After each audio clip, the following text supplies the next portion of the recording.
Overview लेंगे। If I talk about electrochemistry, बहुत ही प्यारा टॉपिक है।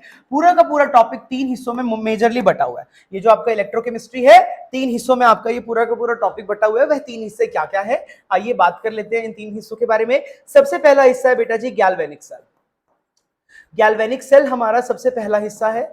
सेकंड हिस्सा जो इसमें हम लोग बात करते हैं that is the electrolysis, electrolysis की बात करते हैं। And third and one of the important हिस्सा इज कंडक्टेंस। ठीक है, यहां से भी आपको क्वेश्चन देखने को मिल सकता है। 3 हिस्से हैं, तीनों को देखो एक बार ओवरव्यू पता होना चाहिए। अगर मैं बात करता हूं गैल्वेनिक सेल के बारे में, तो इस सेल के अंदर पर्टिकुलरली हम लोग केमिकल एनर्जी से इलेक्ट्रिकल एनर्जी की बात करते हैं। Means I am talking about a spontaneous redox reaction, spontaneous redox reaction. ये बात नहीं भूलना बच्चों, मैं स्पॉन्टेनियस रेडॉक्स रिएक्शन की बात कर रहा होता हूं, यानी कि इस केस में जो मेरा डेल्टा जी होगा that is going to be negative. अगर मैं इलेक्ट्रोलिसिस, देखो बेटा जी तोड़ लो, इलेक्ट्रो का मतलब बिजली, लिसिस का मतलब ब्रेकडाउन। अब किसका ब्रेकडाउन होगा, बॉन्ड्स का ही तो ब्रेकडाउन होगा ना, यानी कि बिजली की मदद से जब हम बॉन्ड्स को तोड़ेंगे that is called as electrolysis. So basically electrical energy is converted to the chemical energy, यानी कि the reaction has to be non spontaneous in nature. यहां पे नॉन स्पॉन्टेनियस होगा एंड यहां के लिए delta G has to be positive. And if I talk about conductance, ये तो अलग ही चल रहा है। यहां पर हम लोग कंडक्टेंस में बात करते हैं and we are going to talk about, देखो 2 प्रकार की कंडक्टेंस होती है। एक को बोलते हैं मेटालिक कंडक्टेंस, दूसरे को बोलते हैं हम लोग इलेक्ट्रोलिटिक। ये जो मेटालिक कंडक्टेंस है ये फिजिक्स में पढ़ा जाता है, हमें इलेक्ट्रोलिटिक कंडक्टेंस से मतलब है, मेटालिक वाले को जाने दो, है ना भाई। इलेक्ट्रोलिटिक कंडक्टेंस के अंदर बहुत प्यारी प्यारी बातें हैं, वह सारी प्यारी प्यारी बातें हम लोग करेंगे और अपने टॉपिक को डिटेल में पढ़ेंगे। हाँ जी भाई, क्या ये बात समझ में आई कि नहीं आई? तीनों में आपको क्लियरली डिफरेंस पता होना चाहिए। और सबसे पहले मैं आप लोगों के स्टार्ट करूंगा that is going to be this particular thing that is called as galvanic cell. मैं आप लोगों के साथ बेटा जी गैल्वेनिक सेल स्टार्ट करने वाला हूं। सो बड़ा मजा आएगा आपको ये टॉपिक पढ़ के। गैल्वेनिक सेल का, गैल्वेनिक सेल का ही एक टॉपिक होता है जिसको हम लोग नॉन स्टिक क्वेश्चन कहते हैं। थोड़ा सा इसका बैकग्राउंड समझ लेते हैं क्या होता है। देखो बेटा जी गैल्वेनिक सेल में क्या होता है, cell is composed of 2 half cells, है ना। 2 हाफ सेल होते हैं। तो 2 हाफ सेल किस प्रकार होते हैं, एक को बोलते हैं हम लोग कैथोड बोलते हैं, दूसरे को बोलते हैं हम लोग एनोड बोलते हैं। If I talk about cathode बच्चों, कैथोड पे हमेशा करवानी है आपने reduction, no matter what, reduction. और एनोड पे करवानी है आपने ऑक्सीडेशन। ये बात तो बड़ी कॉमन सेंस की बात है ना। अब चुनेंगे कैसे कि कौन कैथोड कौन एनोड, बेटा जी इसके लिए हम लोग इस्तेमाल करते हैं अपने ई नॉट वैल्यूज, है ना। सो चॉइस ऑफ, सो हमारा टॉपिक हो जाएगा that is choice of cathode and anode.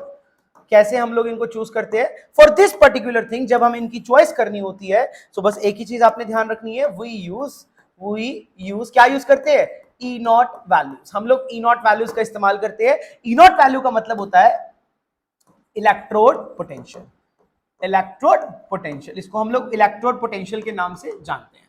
समझ आई बात। सो यानी कि कैथोड वो कौन होता है, कैथोड वो होता है which has high E naught value, high E naught value. क्योंकि जो ई नॉट वैल्यू होती है that is directly proportional to tendency of self reduction. मतलब जिसका ई नॉट ज्यादा होगा वो खुद जल्दी रिड्यूस होना चाहेगा। ध्यान रखेंगे इस बात का। आपको मैं ये बात साइड में लिख के दे देता हूं कि जिसका ई नॉट बड़ा होगा, E naught is directly proportional to tendency of self reduction, यानी कि खुद रिड्यूस होने की बात चल रही है। प्लीज इस पॉइंट को भूलना मत, सेल्फ रिडक्शन मतलब खुद के रिडक्शन की बात चल रही है। This is very important point, ठीक है। और एनोड कौन हो जाएगा, इसका ऑपोजिट, यानी कि लो ई नॉट वैल्यू। जिसका ई नॉट वैल्यू कम होगा उसको हम लोग कर देंगे। और एक बात और, जितना भी ई नॉट हमने लेना है according to the IUPAC, according to the standard conditions, E naught जो होगा वो हमेशा in the form of reduction potential होगा। समझ आई बात, समझ आई। कहने का मतलब क्या है, कहने का मतलब ये है कि अगर मैं इसको समझाता हूं, मान के चलिए कि मैंने कैथोड पे एक रिएक्शन लिखा, ठीक है, कैथोड पे एक रिएक्शन लिखा मैंने, लेट्स सपोज कोई भी रिएक्शन लिख दिया, लेट्स सपोज मैंने ये लिख दिया A++1 electron give you A, एक रिएक्शन लिखा। और एक मैंने एनोड पे रिएक्शन लिखा, एनोड पे रिएक्शन लिखा मैंने B gives you B++1 electron. इसका ई नॉट वैल्यू है ई नॉट ऑफ कैथोड, इसका ई नॉट वैल्यू है ई नॉट ऑफ एनोड। दोनों के दोनों वैल्यूज बेटा जी, दोनों के दोनों values in the form of reduction potential है, क्योंकि हमारी जो इलेक्ट्रोकेमिकल सीरीज है that is in the form of reduction potential. मतलब रिडक्शन पोटेंशियल के टर्म्स में हमने डेटा लिया हुआ है। सो अगर अब यहां पे मुझे इसका ई नॉट सेल निकालना है, so basically how will the reaction go, electron से इलेक्ट्रॉन काटो, so it will be A++B gives you A++B B plus. और अगर मेरे को इसके लिए ई नॉट सेल देना है तो बहुत सिंपल तरीके से I what would I do, E naught of cathode minus E naught of anode. This is very important formula. अब आपके मन में यहाँ पे घंटी बजनी चाहिए कि सर माइनस क्यों, इक्वेशंस को तो आप ऐड कर रहे हो। बिल्कुल सही बात बेटा, इक्वेशंस को मैं ऐड कर रहा हूं, लेकिन इसको भी ऐड तब करते हैं जब ये वाला तो होता है, देखो दोनों के दोनों, ये वाला भी रिडक्शन के फॉर्म में है दिया हुआ, ये वाला भी रिडक्शन पोटेंशियल के फॉर्म में है दिया हुआ, तो इसीलिए मुझे माइनस करना पड़ा। माइनस साइन का यहाँ पे इंडिकेशन यही मतलब होता है कि अगर ये वाला, अगर मेरा एनोड का ई नॉट ऑक्सीडेशन के फॉर्म में दिया होता, मतलब कहने का क्या है, if E naught value for anode, अगर एनोड के लिए is given in form of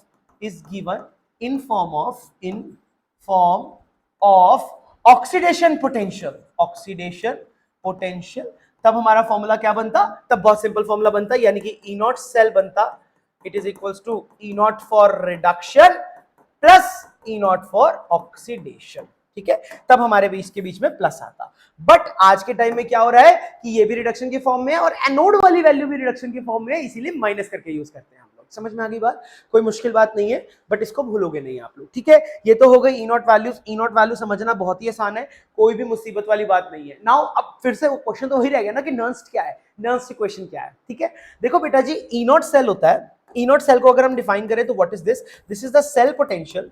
crash course है इसीलिए हम ऊपर ऊपर से कर रहे हैं, ज्यादा मैं डेप्थ में नहीं घुस सकता, ये आया कहां से, क्या होता है, मीनिंग क्या होता है इलेक्ट्रोपोटेंशियल का, बाय डेफिनेशन क्या होता है, I can't go into those details, there is no need as well, है ना। हमें सिर्फ वो चीजें पढ़नी है जहां से हमारा क्वेश्चन सॉल्व हो। टारगेट को क्लियर रखो बेटा जी, क्वेश्चन लगना चाहिए आपका, बस, और कुछ भी नहीं है। देयर इज कोई मतलब ही नहीं है आपको, बाद में इंटरव्यू होता रहेगा तो उसके लिए हम प्रिपेयर करवाएंगे, उसकी चिंता मत करो तुम। ठीक है, पहले एग्जाम तो क्रैक करो, बाकी सारी चीजें तो बात की है। Okay, cell potential at standard conditions पे जब भी हमें सेल पोटेंशियल निकालना हो तो वी यूज दिस फॉर्मूला, है ना। बट अब मान के चलो कि बेटा जी कंडीशन स्टैंडर्ड ही नहीं है, what about the cell potential, what about E cell potential लिख देता हूं मैं, व्हाट अबाउट सेल पोटेंशियल, अगर हमें सेल पोटेंशियल चाहिए एट नॉन स्टैंडर्ड कंडीशंस, तब क्या करें, है ना। मान के चलो मैंने कंडीशंस को नॉन स्टैंडर्ड कर दिया, तब बच्चों जी इस्तेमाल करना पड़ेगा आपको जिस इक्वेशन का नाम है Nernst equation.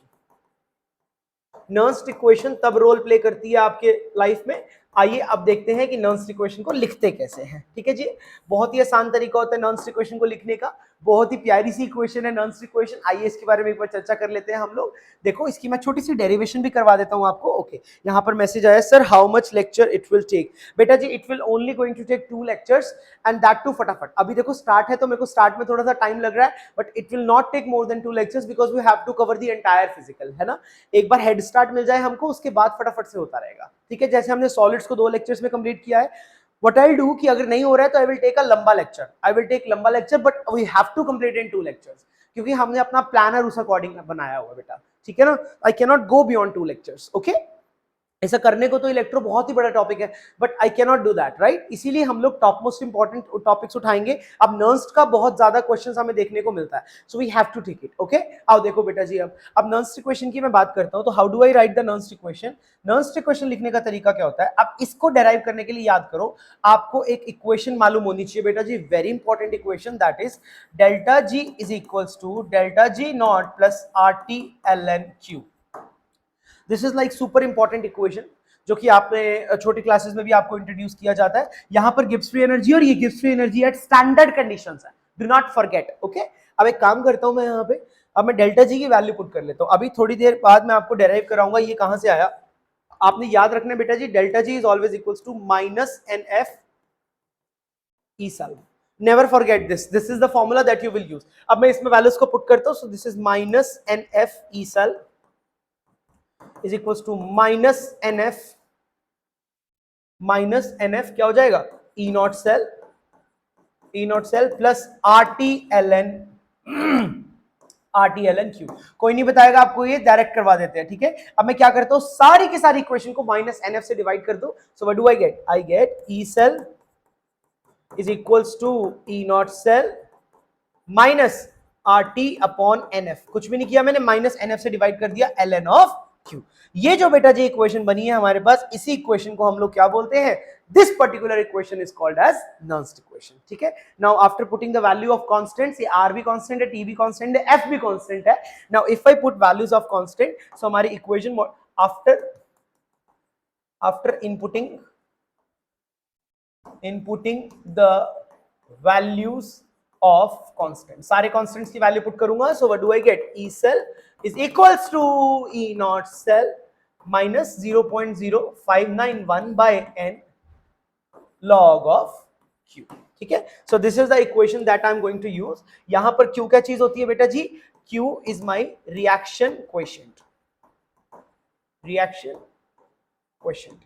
Now what is this reaction coefficient, मान के चलो अगर एक रिएक्शन है AA plus BB gives you CC plus DD, तो अगर मुझे इसके लिए Q लिखना है तो Q can be written as concentration of C की power C, concentration of D की power D, concentration of A की power A and concentration of B की पावर B। ठीक है, this is the value of QC। Is this clear और not, है ना, concentration के टर्म्स में। अगर प्रेशर के टर्म्स में है तो QP हो जाएगा, है ना, और अगर प्रेशर और कंसंट्रेशन दोनों की टर्म्स में है तो QPC हो जाएगा। ठीक है, यहां पर जो हम पुट करते हैं दिस इज QPC, मतलब प्रेशर और कंसंट्रेशन वाली दोनों टर्म्स को आपको इनपुट करना है। So this is the Nernst equation that we are going to use, है ना। एक नोट मैं इसके अंदर लिखवाना चाहता हूं, ठीक है, we can also write Nernst equation. आप नर्न्स्ट इक्वेशन लिख सकते हो, Nernst equation for half cells, half cells के लिए भी बेटा जी नर्न्स्ट इक्वेशन लिखी जा सकती है, सो नेवर फॉरगेट दिस। ठीक है, आओ चलो एक क्वेश्चन करते हैं, क्वेश्चन के थ्रू हमारी अंडरस्टैंडिंग बिल्ड होगी और उसी के थ्रू हमें समझ में आएगा। देखो ये बहुत ही प्यारा सा क्वेश्चन जो कि आया हुआ क्वेश्चन है, CSIR नेट जून 2011 का क्वेश्चन है, बहुत ही प्यारा क्वेश्चन है, 11 प्यारा, वाह। तो आप लोग इस क्वेश्चन को ट्राई करेंगे। कहता if the ratio of the composition of the oxidized and the reduced species, ठीक है, in the electrochemical cell is given by O upon R is equals to E square, the correct potential difference will be, you have to use the Nernst equation to do this question, super easy question, I am giving you a minute, जल्दी से आप लोग try करेंगे। एक बार मैं आपके comments भी देख लेता हूं। गुड मॉर्निंग बच्चों, हर हर महादेव। ठीक है, अभी भी आप जग रहे हो, please come to the class फटाफट। अरे भाई जगो जगो जल्दी से, ठीक है, एक्टिव हो जाओ भाई, एक्टिव हो जाओ, क्या सुस्त लोग हो तुम लोग, एक्टिव हो जाओ बेटा। ठीक है, so now I am giving you a minute to do this question. अभी अभी मैंने पूरा नर्न्स पढ़ाया है, ठीक है, नर्न्स के बारे में मैंने कॉन्सेप्ट बताया कि नर्न्स इक्वेशन कहां से आई, क्या आया।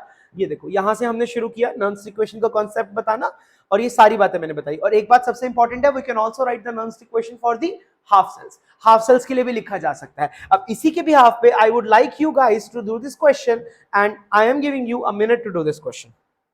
ये लो भाई, आपके पास यहां पर 1 मिनट का टाइमर लगा दिया मैंने, please do it, please do it, please do it. ठीक है, जल्दी से जुड़ जाओ क्लास के लिए, आपने फ्रेंड्स को शेयर भी कर दो जिनको नहीं पता कि class has already been started. Hurry up.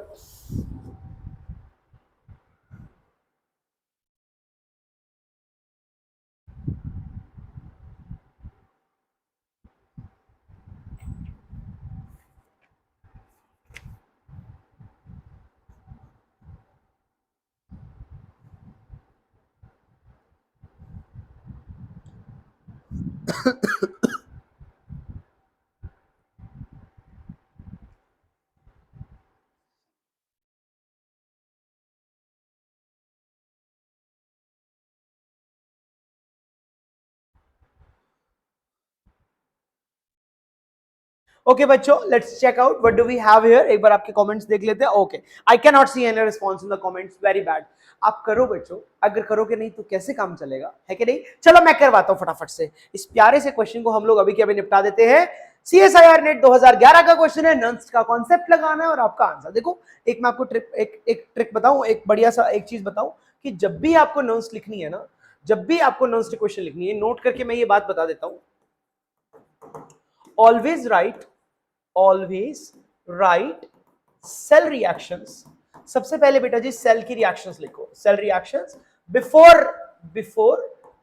Writing the writing the Nernst equation. जब भी आप नर्न्स्ट इक्वेशन लिखना चाह रहे हो, सेल की रिएक्शंस लिखिए, आपका काम थोड़ा आसान हो जाएगा, थोड़ा जल्दी जल्दी हो जाएगा काम। चलो देखो क्या मतलब है मेरा इस बात से। अब देखो ये मेरा सेल है ना। अब कहता है ऑक्सीडाइज्ड अपॉन रिड्यूस फॉर्म की जो कंसंट्रेशन की रेशियो दे रखी है दैट इज ई का स्क्वायर। सबसे पहले तो एक बात आपने ध्यान में रखनी है कि जब भी आपको कोई भी हाफ सेल लिखना है, half cell should always be written in the form of reduction, ठीक है ना, until unless it is specifically mentioned कि हाफ सेल में क्या हो रहा है।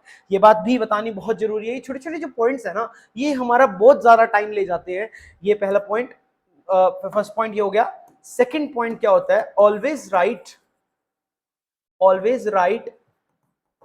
any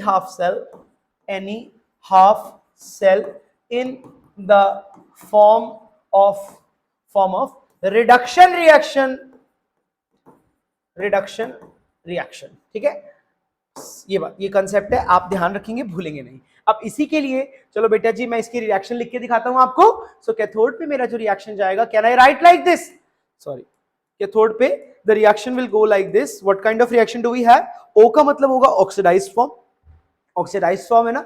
ऑक्सीडाइज्ड फॉर्म में यदि मैंने क्या डाले, यदि मैंने इलेक्ट्रॉन्स डाल दिए, लो मैंने एन इलेक्ट्रॉन्स डाले बेटा जी, और वो चला जाएगा आर में। आर मेरा क्या हो जाएगा, R is the reduce form. ये जो ओ है, इस ओ को मैंने बोला कि this is my oxidized form, oxidized form बोल दिया, और इस आर को मैंने बोल दिया रिड्यूस्ड फॉर्म बोल दिया। सुपर इंपॉर्टेंट बेटा जी, ये ऑक्सीडाइज और रिड्यूस फॉर्म की पहचान करनी आनी चाहिए। इक्वेशन में कैसे पहचान की मैंने, ठीक है। हाँ बिल्कुल करेक्ट आंसर दे रहे हैं आप लोग। शिवानी का, सपना का आंसर बिल्कुल सही है, दैट इज ए। बहुत बढ़िया बच्चों, जिनसे नहीं हुआ वो लोग सीख लो मेरे से एक बार। अब यहाँ पे इसको मैं कैसे करूंगा, देखो बेटा, इसके लिए नॉन इक्वेशन बनाता हूं मैं। सो नॉन equation can be written as E, जो कि नॉन स्टैंडर्ड कंडीशंस पे is equals to E naught minus क्या होता है, R T upon N F. अरे यही होता है कि नहीं है, R T upon N F L N of. अब यहां पे प्रोडक्ट में क्या है, प्रोडक्ट में आर है, L N of R upon O. क्या ये बात समझ में आई कि नहीं है? This is very very important. आओ आगे बढ़ते हैं। सो इसको मैं कैसे मॉडिफाई कर सकता हूं, can it be written like this, E minus E naught, क्योंकि अल्टीमेटली वैल्यू तो ई माइनस ई नॉट की चाहिए ना बच्चों। E minus E naught can be written as minus R T upon N F L N of R upon O, ठीक है। अब इसका अगर मैं रेसिप्रोकल ले लूंगा तो ऊपर पावर -1 ये प्लस हो जाएगा। So this is E minus E naught is equals to plus R T upon N F ln of O by R, ठीक है। So E minus E naught is equals to R T upon N F ln of E का square. अरे E का square दिया हुआ है, अब आपको अच्छा वाला पता है, ln और E तो कट जाएगा, आगे आ जाएगा 2। So what do I get here, I get E minus E naught is equals to plus 2RT by NF। ये बन जाएगा मेरा एक्सप्रेशन। चेक करो क्या किसी से मैच कर रहा है ये वाला एक्सप्रेशन, बिल्कुल एग्जैक्टली मैच कर रहा है। कौन से ऑप्शन से, यानी कि first is my correct answer. आया समझ के नहीं आया? हाँ जी बच्चों बताओ मुझको फटाफट से। बहुत ही आसान सा क्वेश्चन था ये तो, कुछ भी नहीं था इस क्वेश्चन में, जान ही नहीं थी। So I hope it is clear now, ठीक है। So this was our question number 1, है ना। ये भी नॉन्स पे बेस्ड था क्वेश्चन। सेकंड क्वेश्चन हम लोग ट्राई करते हैं, अगेन नॉन्स पे ही बेस्ड है। सिंपल सा कॉन्सेप्ट आप लोग यूज करेंगे और इसका मुझे आंसर निकाल करके देंगे फटाफट से। सेकंड क्वेश्चन आप लोग यहां पर ट्राई करेंगे। You will try question number 2 for me, बिल्कुल exactly नॉन्स पे बेस्ड है। So what does the question say? दो हमें हाफ रिएक्शंस दे रखी है, यानी कि E naught value for Ag दे रखी है, E naught value for copper दे रखी है। कहता है 100 ml solution is 1080 milligrams with respect to Ag plus, है ना। 100 ml सॉल्यूशन है, 1080 मिलीग्राम, उसमें Ag प्लस डाल दिया, ठीक है। अब 1080 आपको मिलीग्राम्स डाल दिया तो बच्चों नेचुरल सी बात है, यहाँ पे मैं इसका कंसंट्रेशन निकाल सकता हूं। अरे हाँ के ना, ठीक है।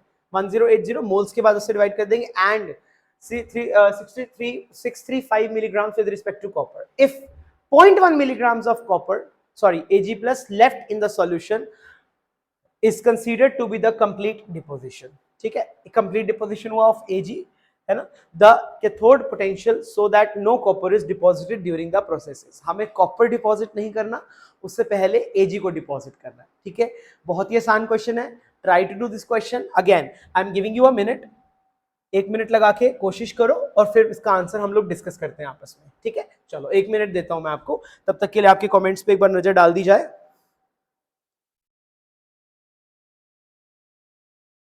ओके, गुड मॉर्निंग बेटा, RBQ करा दीजिए। फुल फॉर्म जरा कमलेश जी अगर आप बता देंगे तो बेहतर होगा।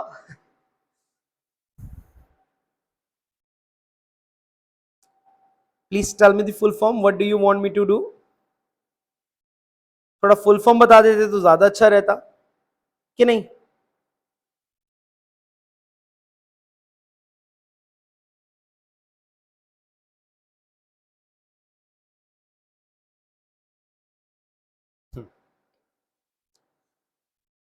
ठीक है, जल्दी करो भाई, do this question, try this question फटाफट से। आसान सा क्वेश्चन है ये तो, कुछ भी नहीं है इसके अंदर। ओके ओके कमलेश बेटा जी, you I think you don't understand कि what is this class for, है ना? आपको शायद समझ में नहीं आ रहा है क्लास किसके लिए है। दिस क्लास इज फॉर बेटा क्रैश कोर्स। यहाँ पे मैं रेफरेंस बुक के क्वेश्चन थोड़ी करवाऊंगा। I have to do a topic and topic के बाद मुझे प्रीवियस ईयर करवाने हैं ताकि आपको अंदाजा हो जाए कि किस प्रकार का क्वेश्चन पूछा हुआ है। ठीक है बेटा, रेफरेंस बुक क्वेश्चन की सीरीज हम लोग जरूर लेकर के आएंगे, बट लेटर, है ना? टाइम सेंसिटिव है ये वाले लेक्चर्स तो। सो पहले हम ये कर ले, once you are done with the exam तो रेफरेंस बुक के भी उठा लेंगे क्वेश्चंस। ठीक है, डेफिनेटली आपने मेरे को बता दिया, I have noticed this. I will definitely arrange the video sessions for RBQ. ठीक है, reference book question I think Avinash sir भी आप लोग के साथ रेफरेंस बुक क्वेश्चंस करवा रहे हैं, सो नो प्रॉब्लम, मैं भी करवाऊंगा। पहले एक्चुअली मैं नहीं करवा पा रहा था because I was busy in the app के lectures. Now I am free, so YouTube पे I can give my time, तो हम लोग वो भी करेंगे। ठीक है Kamlesh, noted, your point is noted बेटा। I will definitely do that, but not in this lecture, okay? Of course not, है ना? ओके ठीक है, ए आंसर आप लोग दे रहे हैं, सो लेट मी चेक कि ए है या नहीं है। देखो बेटा जी, बहुत ही प्यारा क्वेश्चन है ये वाला। पहले तो क्वेश्चन का हम लोग सेंस समझेंगे, क्वेश्चन कहना क्या चाहता है। देखो कहता है कि 100 ml solution of this, 100 ml solution है इतना मिलीग्राम। सो एक काम करता हूं, पहले मैं इसका कंसंट्रेशन निकाल लेता हूं। मतलब हमें क्या करना है, ये एजी का भी दे रखा है, कॉपर का भी दे रखा है, दोनों के दोनों का हमको यहाँ पर ई नॉट वैल्यू दे रखा है। ई नॉट वैल्यू दे रखा है तो पहले ई निकाल लेते हैं। यह वाली जो कंसंट्रेशन है इसके बिहाफ पे हम लोग ई निकाल लेते हैं, क्योंकि क्वेश्चन में कहता है 100 milligram solution of this with respect to AG and इतना milligram with respect to copper if 0.1 milligram, अगर 0.1 milligram of AG plus left in the solution, यानी कि बाकी सारा का सारा क्या हो गया, एजी डिपॉजिट हो चुका है ना? In the solution is considered to be complete, is considered to be the complete deposition of Ag। अगर इतना रह जाता है तो मतलब कि सारा का सारा Ag जो है वो डिपॉजिट हो गया। The cathode potential so that no copper is deposited during the process is। अब हमें कैथोड का पोटेंशियल बताना है ताकि कोई भी कॉपर डिपॉजिट हो ही ना। ठीक है, सो एक काम करते हैं ना, हम लोग कॉपर के रिस्पेक्ट में पहले ई नॉट निकाल लेते हैं, यानी कि उतने पोटेंशियल के बाद ही कॉपर का डिपोजिशन स्टार्ट होगा, उससे पहले तो कॉपर का डिपोजिशन स्टार्ट ही नहीं होगा। सिंपल सी बात है ना, लॉजिक समझो पीछे का। अगर हम लोग कॉपर का पोटेंशियल निकालेंगे इस पर्टिकुलर कंसंट्रेशन पे, सो हमें पता चल जाएगा कि इससे अगर पोटेंशियल बढ़ा के मिलेगा तो हमें कॉपर डिपॉजिट नहीं होगा, या मतलब उतने पोटेंशियल तक नहीं होगा। सो वही हमें फाइंड आउट करना है और हमारा क्वेश्चन आसानी से हो जाएगा। चलिए let's do it. Okay okay जी, सो आपका एक बार आंसर चेक कर लेते हैं अगेन। ठीक है, यहाँ पे बहुत सारे लोगों ने आंसर दिया है ए ए ए ए ए। ओके बच्चों, देख लेते हैं एक बार कि इस क्वेश्चन का करेक्ट आंसर क्या है, ए है या क्या है। All right, just 1 second.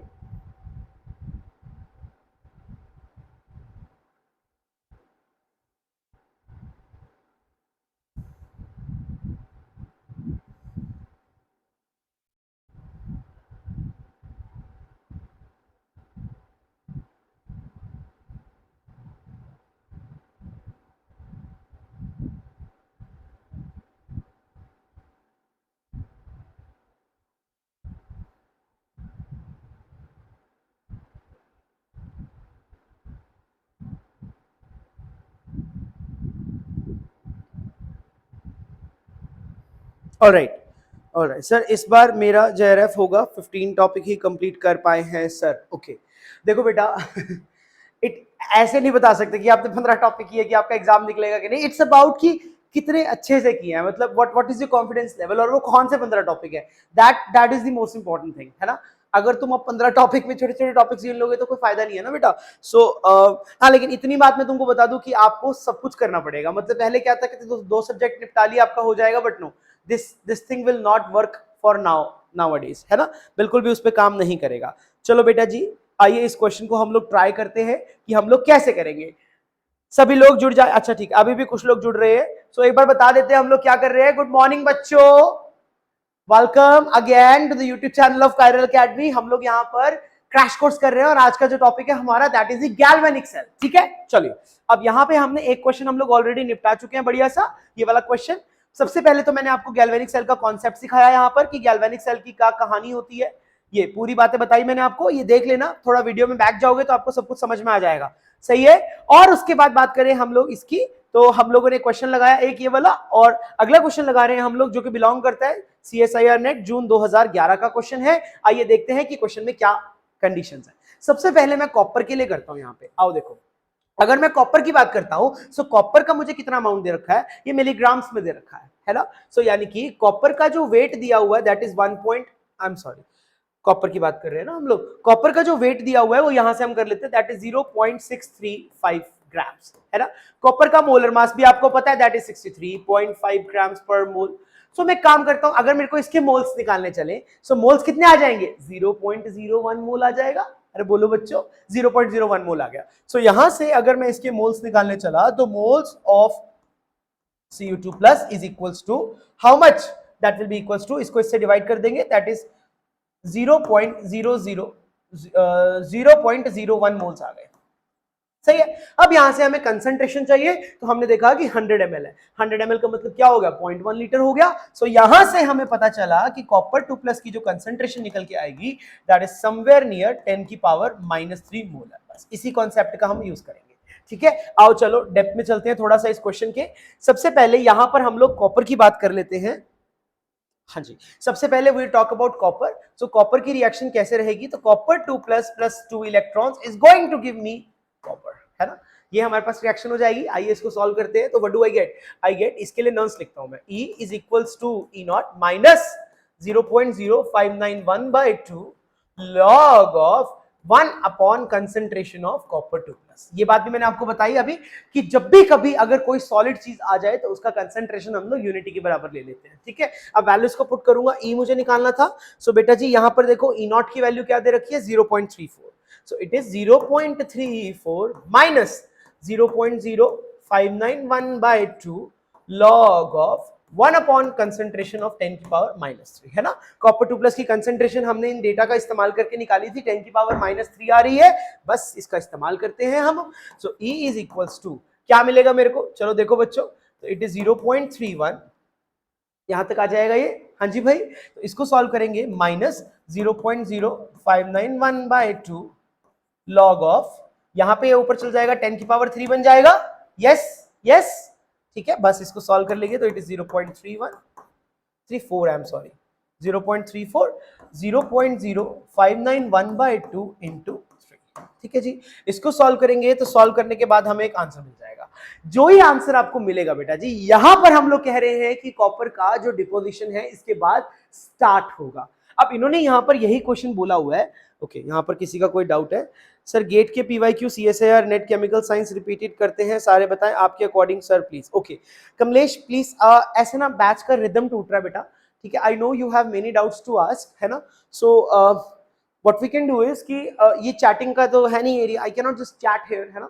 सो बैच का रिदम मत ब्रेक करो बेटा, I will take your doubts, है ना। जो भी आप पूछना चाहते हो, जो भी आपके मन में सवाल है, I am going to address them later, है ना। ऑलरेडी हमारे पास 2-2.5 घंटे होते हैं, आई वांट कि 2-2.5 घंटे में हम लोग ज्यादा से ज्यादा टॉपिक्स करें, ठीक है। ओके सो आई होप ये वाली बात भी समझ में आ गई होगी। सिमिलर मैनर में आप लोग क्या करेंगे, इन द सेम फैशन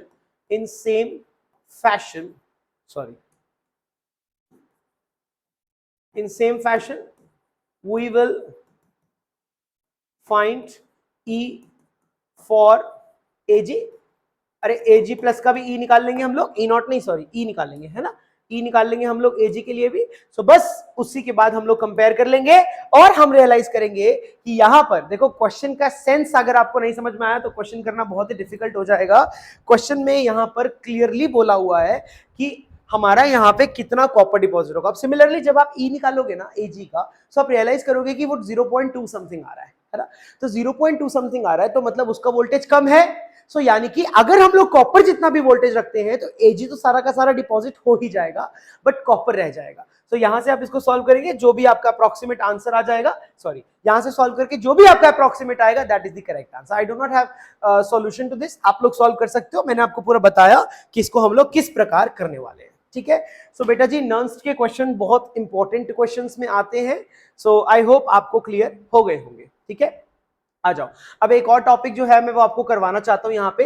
अगला टॉपिक जो हम लोग फटाफट से देखेंगे दैट इज नर्न्स इक्वेशन। हमारा क्लियर हुआ, आई होप आपको नर्न्स समझ में आ गया। मैं एक बार फटाफट से कंक्लूड कर देता हूं कि नर्न्स इक्वेशन किस बारे में बात करता है। जब भी हमें सेल का पोटेंशियल निकालना है at non standard condition, equation का फॉर्म देख लो किस तरीके से मैंने बनाया था। This is the form of equation जो कि हमें बार बार इस्तेमाल करना है, ठीक है। ये रहा हमारा इक्वेशन का फॉर्म, और जब हम सारी की सारी आरटी और एफ की वैल्यू को पुट कर देते हैं और लॉग को भी नेचुरल लॉग से log टू द बेस 10 में कन्वर्ट करते हैं, सो ये कांस्टेंट्स हमारे पास आ जाते हैं, ठीक है। This is how you do it, okay. यहां पर जो Q है, Q is equals to QPC, यानी कि all pressure and concentration terms are considered. सबको कंसीडर करना है, छोड़ के नहीं चलना किसी को भी, ठीक है। दिस इज वेरी इंपॉर्टेंट, सही है। उसके बाद मैंने यहाँ पे दो नोट बताए, एक पहला कि सबसे पहले अगर आपको नर्न्स इक्वेशन लिखनी है तो write the cell reaction then write the Nernst equation, और दूसरा हमेशा जब भी आपको सेल रिएक्शन लिखना until it is not given always write it in the form of reduction. बस ये सारे पॉइंट्स को आपने ध्यान में रखना है, भूलना नहीं है, ओके। चलो अब आ जाओ हम लोग थोड़ा सा गिब्स फ्री एनर्जी के बारे में बात करते हैं। गिब्स फ्री एनर्जी बहुत ही इंपॉर्टेंट टॉपिक है। आओ देखो बेटा जी, व्हाट इज अब देखो, अगर हमको एनर्जी के फॉर्म में बताना है, आपने पढ़ा हुआ है बचपन में कि व्हाट इज वर्क डन, है ना। आपने पढ़ा है कि वर्क डन किसके बराबर होता है। इस केस में वर्क डन अगर आपको याद हो that is equals to Q into potential, QV के बराबर होता है। छोटी क्लासेस में आप 12th में भी पढ़ के आए हैं फिजिक्स में कि तो इलेक्ट्रिकल वर्क डन जो होता है that is always equals to charge into the potential. ये मेरा चार्ज हो जाएगा, ये मेरा पोटेंशियल हो जाएगा, है ना। और आपको ये भी पता है कि जो हमने थर्मोडायनेमिक्स में पढ़ा था, जो गिब्स फ्री एनर्जी होता है, Gibbs free energy is always equals to useful work. Useful work के बराबर होती है गिब्स फ्री एनर्जी, है ना। ये बाय डेफिनेशन है, सेकंड लॉ से हमारा निकल करके आया था ये बाद में। So basically what can I write, I can simply write that कि जो वर्क डन हो जाएगा that is equals to minus of delta G. बस अब कुछ भी नहीं करेंगे, इन दोनों को आपस में कंपेयर कर देंगे। So minus of delta G which is again equals to the work done which is again equals to the Q into V, सही है। सो हमारे पास इक्वेशन बन गई कि minus delta G is equals to Q into V, ठीक है। ये मैं क्यों बता रहा हूं ताकि आप भूलो ना। अब पता है मेरे को जो Q which is equals to the charge, क्या चार्ज मेरा बराबर नहीं हो जाएगा N, यानी कि number of moles into Faraday. जितने फेराडे, क्योंकि हमें पता है ना 1 फेराडे मतलब चार्ज ऑन 1 मोल, है ना। सो n फेराडे मतलब charge on n moles, simple, है ना। और अगर मान के चलो मैं वोल्टेज की बात करता हूं, V is my voltage, voltage किसके बराबर हो जाएगा, that is equals to the E cell, जो भी सेल का वोल्टेज आ रहा है। आई बात समझ में है कि नहीं आई, इज इट क्लियर और नॉट, ठीक है, ओके। सो यहां पे ये सेल के वोल्टेज के बराबर हो जाएगा।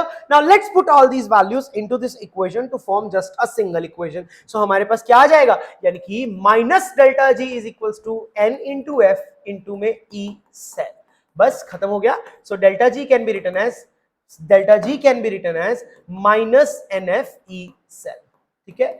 Very very important and very interesting point है टू नोट, आपको इस पॉइंट का हमेशा ध्यान रखना है, ठीक है। और एक चीज आपने और ध्यान रखनी है बेटा जी कि आपने हमेशा एक बात नहीं भूलनी है कभी भी कि जो हमारी ई सेल वैल्यू है ना, this is an intensive property, यह एक प्रकार की इंटेंसिव प्रॉपर्टी होती है, जबकि जो डेल्टा जी होता है this is an extensive property.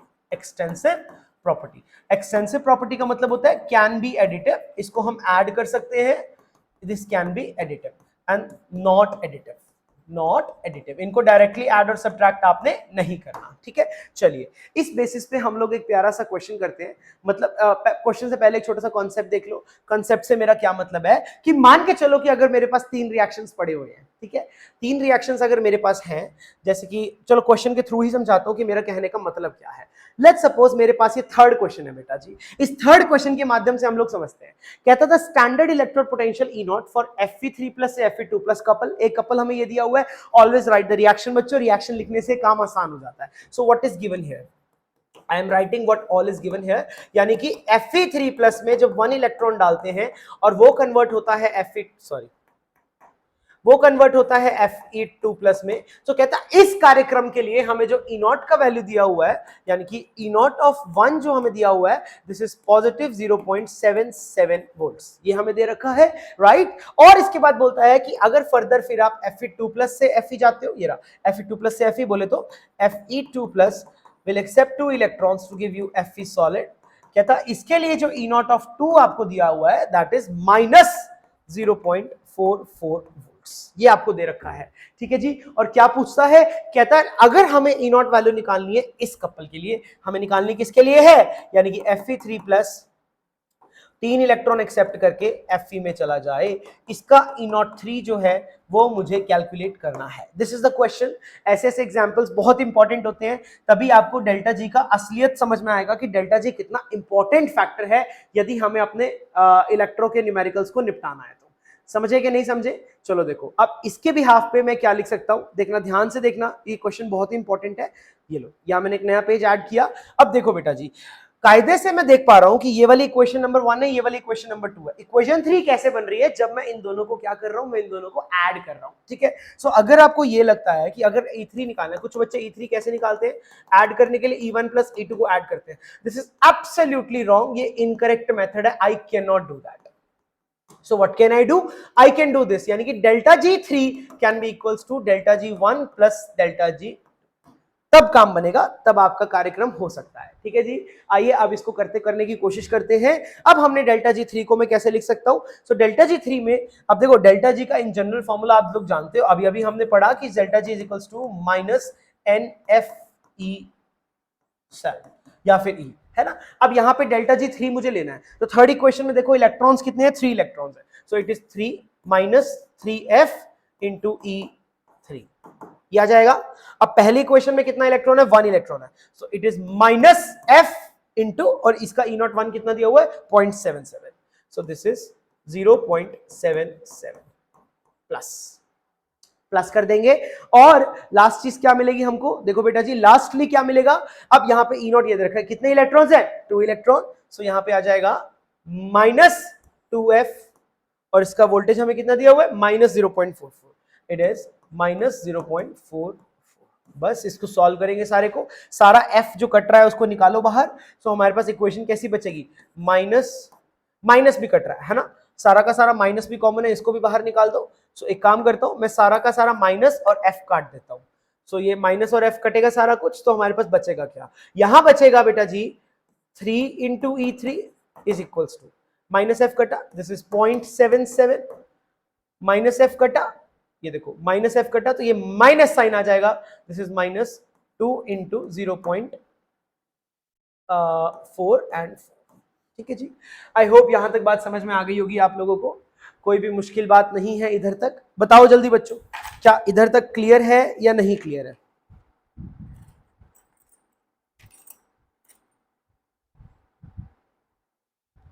ठीक है, सो आप इसको सॉल्व करोगे, माइनस माइनस साइन अपने आप देख लेना जो भी कटपट रहा है, आप इसको सॉल्व करोगे तो यहां से आपको E3 की एक वैल्यू मिल जाएगी 3 से डिवाइड करके, and the value of E3 that you will going to get is minus 0.04, यहां पे ये वाली वैल्यू आपके पास आ जाएगी, यानी कि fourth is the correct answer, minus 0.04, ठीक है। So that is how you do it बच्चों। आई होप आपको समझ में आ गया होगा कि कुछ भी इसमें मुश्किल नहीं है, माइनस में हमारा ये आंसर निकल के आ जाएगा, आप इसको सॉल्व कर लेना, सॉल्व करना कोई मुश्किल बात नहीं है, ठीक है जी। So that is how you do it. अगर आपको E नॉट का क्वेश्चन मिल जाए तो यू विल नॉट ऐड और सबट्रैक्ट देम डायरेक्टली, हमेशा डेल्टा जी के टर्म्स में कीजिए, आंसर नहीं आएगा। चलो अगर मेरे को इसका ट्रिक भी लिखना हो तो इसका ट्रिक मैं कैसे लिख सकता हूं, मैं यहां लिख देता हूं इसका ट्रिक सिंपल सा। सो इसका ट्रिक क्या बनेगा, ट्रिक कुछ इस प्रकार आप बना लीजिए, what can be written, it can be written as E3 is always equals to, sorry, E3 को मैं कैसे लिख सकता हूं, can be written as N1 E1 plus N2 E2 divided by N1 plus N2, ठीक है। मोस्ट ऑफ द टाइम्स ये वाला डायरेक्ट फॉर्मूला आप यूज कर सकते हो, आपका काम चल जाएगा। ये मैंने कैसे बनाया है, डेल्टा जी का इस्तेमाल करके ही बनाया है, ठीक है जी। I hope it is clear. ये ट्रिक बेस्ड फॉर्मूला आप डायरेक्टली इस्तेमाल कीजिएगा, आपका क्वेश्चन कभी भी गलत नहीं होगा। सही है। So this was our question number 1, जो कि मैंने आपको नर्न्स्ट के कंसेप्ट से बताया। Question number 2 was also based on the Nernst equation and question number 3 was based on the आपका डेल्टा जी, है ना, डेल्टा जी का कॉन्सेप्ट पे बेस्ड है। प्लीज भूलना मत इस क्वेश्चन को भी, ठीक है जी। आइए अगला क्वेश्चन देखते हैं कि अगली क्वेश्चन क्या है। ओके, अगले क्वेश्चन से पहले थोड़ा सा कॉन्सेप्ट हमें जानना यहाँ पे बहुत जरूरी है। So I would like to take this concept, very very important. चलो सबसे पहले मैं थोड़ा सा ना ट्रांसपोर्ट नंबर्स के बारे में बता देता हूँ, और फिर ट्रांसपोर्ट नंबर्स के बाद हम लोग यहाँ पे इलेक्ट्रोलाइट सेल करेंगे विद ट्रांसपोर्ट, है ना। थोड़ा सा इंपॉर्टेंट टॉपिक है, थोड़ा सा फ्रेश टॉपिक है, तो सब लोग तैयार हो जाइए। पिछले से रिलेटेड है बट नया बहुत कुछ है इसके अंदर। एक बार मैं लेट मी, अभी मैंने काफी देर से आपके डाउट्स नहीं चेक किए हैं, जो भी कॉमेंट्स है please put them here. Okay ठीक है। सो आप लोग सुन रहे हैं, HODC ने सही ऑप्शन दिया है, that is option number D. बहुत बढ़िया बच्चों, good job guys, good job. ठीक है, चलो आगे बढ़े अब हम। शैल आई प्रोसीड फर्दर, नए टॉपिक की तरफ मूव ऑन करते हैं। सो नया टॉपिक क्या है हमारे पास, आओ देखते हैं।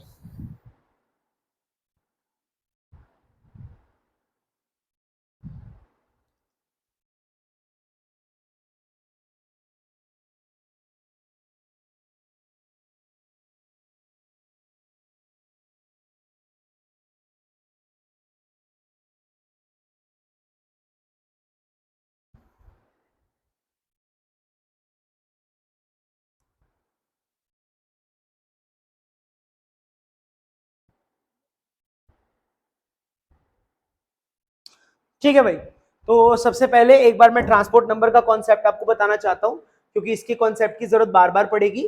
तो आर यू गाइज रेडी? चलिए हम ट्रांसपोर्ट नंबर का कॉन्सेप्ट पढ़ते हैं। ओके ठीक है, बिल्कुल रेडी हो, बहुत बढ़िया, फुल एनर्जी के साथ रहते हो तुम लोग। तो ट्रांसपोर्ट नंबर देखना बेटा जी, ध्यान से सुनना। ट्रांसपोर्ट को नंबर को हम लोग डिनोट करते हैं, टी से डिनोट करते हैं, ठीक है। इसको हम लोग हिटॉर्फ नंबर भी कहते हैं, हिटॉफ नंबर के नाम से भी जानते हैं। तो प्लीज गड़बड़ मत करना, इसी की बात चल रही होती है, ठीक है।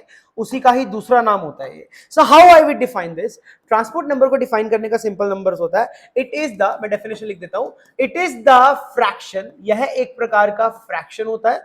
It is the fraction of total charge, total charge और current, fraction of total charge और current carried by carried by carried by any ion। भाई एक आयन जो आपका, पहले ट्रांसपोर्ट नंबर की बात करते हैं, फिर हम लोग इलेक्ट्रोलाइट सेल्स की बात करेंगे। टोटल चार्ज जो कोई भी एक आयन कैरी करता है अपने साथ, उसको हम लोग टी से डिनोट करते हैं, और इसी नंबर को हम लोग ट्रांसपोर्ट नंबर के नाम से जानते हैं। सो basically what can I write, I can right like this, अगर बेटा जी मुझे टी प्लस लिखना है, ठीक है। अब टी प्लस का मतलब क्या होगा, टी प्लस का मतलब हो जाएगा ट्रांसपोर्ट नंबर, ध्यान से सुनिए, transport number of cation. T plus का मतलब होगा ट्रांसपोर्ट नंबर ऑफ कीटायन। तो इसको मैं कैसे डिफाइन करूंगा, current carried by cation, so this is current carried by cation. भाई कीटायन जो करंट कैरी करेगा, डिवाइडेड बाय, इसको डिवाइड कर देंगे हम लोग किससे, टोटल करंट कैरिड, जो टोटल मेरा करंट कैरिड हुआ उससे डिवाइड कर दूंगा। इज इट क्लियर और नॉट? सो बेटा जी अगर मुझे टी प्लस को डिफाइन करना है, तो it can be written as I plus, यानी कि आई प्लस का मतलब होगा जो कैटायन ने करंट कैरी किया है, divided by I plus plus I minus. ठीक है, ये सिंपल सी इक्वेशन है, आप लोग इसका ध्यान रखेंगे, ठीक है। अभी तो बहुत लंबा टॉपिक है, इसके बारे में डिटेल में बात करेंगे। सिमिलरली व्हाट कैन आई से, और मैं क्या बोल सकता हूं, सिमिलरली अगर मुझे टी माइनस कभी भी देना है, तो टी माइनस को कैसे लिखूंगा, चार्ज या फिर करंट, कुछ भी आप लिख सकते हो। सो this is charge carried bye, अच्छा टी प्लस का ही दूसरा फॉर्म लिख देता हूं, पहले मैं टी प्लस का ही दूसरा फॉर्म लिख देता हूं। Similarly charge carried bye cation, carried by cation divided by total charge carried, total charge carried. मतलब कहने का मतलब क्या है कि मैंने करंट के फॉर्म में भी लिख दिया और चार्ज के फॉर्म में भी लिख दिया, ठीक है। So T plus here can be written as, क्या बनेगा, Q plus divided by Q plus plus Q minus, ठीक है। इस बात को भूलिएगा नहीं, बहुत ही सिंपल सी बात है, ठीक है। और सिमिलर फैशन में हम टी माइनस के भी लिख सकते हैं। So T minus can be written as current carried by an ion divide by total current carried. Similarly T minus का दूसरा फॉर्म बन जाएगा charge carried by an ion, charge carried by an ion divide by total charge carried. ठीक है, सो ये सारी के सारी फॉर्म्स आपको समझ में आनी चाहिए, कोई भी मुश्किल बात नहीं है इसके अंदर। और इसके अंदर एक चीज आपने खासम खास ध्यान में रखनी है, क्या वो बात आपने ये ध्यान रखनी है बेटा जी, क्योंकि ये फ्रैक्शंस होती हैं, so T plus plus T minus is always equals to 1। ये बात नहीं भूलनी है आपने बेटा जी, इसका हम लोग आगे इस्तेमाल भी करेंगे। T plus plus T minus is always equals to the 1। ठीक है, सो आई होप इतनी बात समझ में आ गई होगी। ये तो ट्रांसपोर्ट नंबर का जस्ट डेफिनेशन है, यूज वगैरह करना सिखा रहा हूं मैं इसका, बहुत काम की चीज है, बड़ा काम आएगा। देखो अभी तक जितना भी हमने किया था ना वो सारा बेसिक था, बेसिक इलेक्ट्रो था। अब थोड़ा सा हम लोग एडवांस इलेक्ट्रो की तरफ मूव कर रहे हैं, जहां पर हम लोग ट्रांसपोर्ट नंबर्स वगैरह का इस्तेमाल करते हैं। ठीक है, चलो देखो फिर, तो simply what can I right here is, ध्यान रखना बेटा जी, इसको हम लोग किस तरीके से डिफाइन करते हैं। इसको डिफाइन करने का दूसरा तरीका क्या होता है, कहता है करंट कैरिड, इसको मैं ऐसे भी लिख सकता हूं, सॉरी ऐसे भी लिख सकता हूं, कहता है current carried by any ion, by any ion. देखो कोई भी आयन जो करंट कैरी करेगा, ठीक है, तो क्या मैं लिख सकता हूं, अगर वो ज्यादा स्पीड में चलेगा तो वो ज्यादा करंट कैरी करेगा, सिंपल सी बात है। सो मैं लिख सकता हूं it is directly proportional to the speed of that ion. हाँ या ना, अरे भाई जितना तेजी से भागेगा उतना ही ज्यादा वो करंट कैरी करेगा। सो बेसिकली क्या मैं लिख सकता हूं, total current carried, total current carried can be written. अब स्पीड से मतलब क्या है यहाँ पे, मोबिलिटी, अरे मोबिलिटी से मतलब है, सो यहाँ पे what can I write, I can write as mu plus plus mu minus, ये म्यू क्या हो जाएंगे इनकी मोबिलिटीज। सो हमारा जो इक्वेशंस बनेंगे वह कुछ ऐसे बनेंगे, so T plus can be written as mu plus divide by mu plus plus mu minus, एक इक्वेशन हमारी ये बन जाएगी, very important. Similarly T minus के लिए क्या लिख सकता हूं मैं, mu minus divided by mu plus plus mu minus. ठीक है, सिमिलरली ये इक्वेशन बन जाएगी। इन दोनों इक्वेशंस का आपने खासम खास ध्यान रखना है, so it is very important. ठीक है, और लास्ट में आपको ये पता ही होना चाहिए, that is T plus plus T minus is always equals to the 1 बच्चा जी। ठीक है, सो ट्रांसपोर्ट नंबर का तो कॉन्सेप्ट इतना सही है। अब इस ट्रांसपोर्ट नंबर का मैं यूज करना सिखाता हूं कि इसका यूज कैसे करते हैं। पहले बात तो मुझे बताओ कि ट्रांसपोर्ट नंबर क्लियर हुआ कि नहीं हुआ। हाँ भाई, ट्रांसपोर्ट नंबर बहुत ही आसान सा टॉपिक था, कुछ भी नहीं है इसके अंदर। तो अब ट्रांसपोर्ट नंबर के बाद हम लोग इसका यूज करना सीखेंगे। देखो वैसे तो हमारे पास एक ये भी टॉपिक होता है factors affecting transport number, but again सारा कुछ मैं नहीं करवा सकता ना, क्योंकि मेरे को ये भी देखने की कहां से ज्यादा क्वेश्चन पूछे जा रहा है। अभी ट्रांसपोर्ट नंबर क्लियर हो गया तो मेरे को जो अगला टॉपिक कराना है that is the electrolyte cell with transport, जहां पे आयंस का एक्चुअली ट्रांसपोर्ट होता है। ठीक है, चलो अब यहां तक किसी को कोई डाउट है तो पूछो, नहीं है तो फिर आगे बढ़ते हैं। ओके, कोई डाउट नहीं है, गुड है जी, सब लोग सुन रहे हैं, बहुत बढ़िया, इसी प्रकार इसी एनर्जी के साथ सुनते रहिए। ठीक है, मल्टीपल फैक्टर्स हैं, जैसे कि इफेक्ट ऑफ टेम्परेचर है ना, इफेक्ट ऑफ हाइड्रेशन, उससे भी हमारा ट्रांसपोर्ट नंबर बच्चों ऑल्टर होता है। वो हम बाद में करेंगे कि क्या क्या फैक्टर्स जो है वो ट्रांसपोर्ट नंबर को अफेक्ट कर सकते हैं। ठीक है, अभी के लिए आज का हमारा वो टॉपिक नहीं है। अगेन सारा इलेक्ट्रो तो नहीं पढ़ सकते ना हम लोग, दैट इज इम्पॉसिबल। ठीक है, अगली चीज जो हम पढ़ेंगे,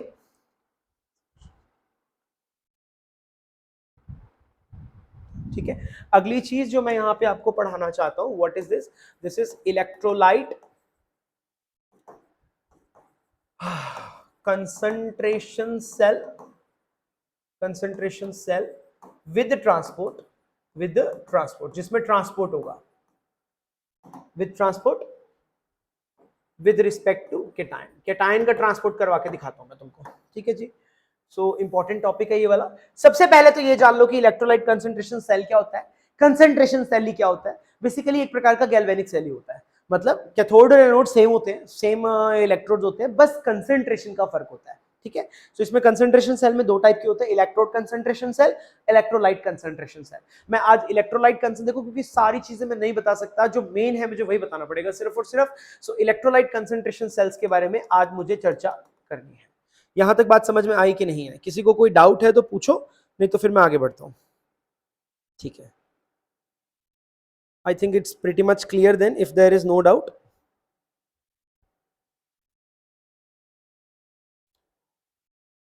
ठीक है, चलो बच्चों, सो मैं यहां पे एक काम करता हूं, विद रिस्पेक्ट टू केटायन है। एक डायग्राम से हम इसको समझने की कोशिश करते हैं, डायग्राम से बेटर अंडरस्टैंडिंग होगी। थोड़ा सा टाइम लेगा ये टॉपिक, बट एक बार आ गया ना बच्चों, इसके साथ के बहुत सारे क्वेश्चन है जो निपट जाएंगे, आता ही आता है और ये क्वेश्चन एग्जाम में।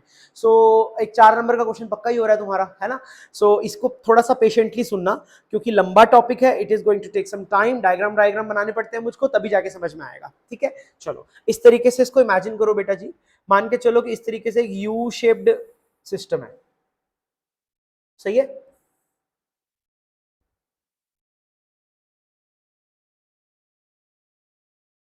कुछ ऐसा इमेजिन कीजिए इसको, ठीक है।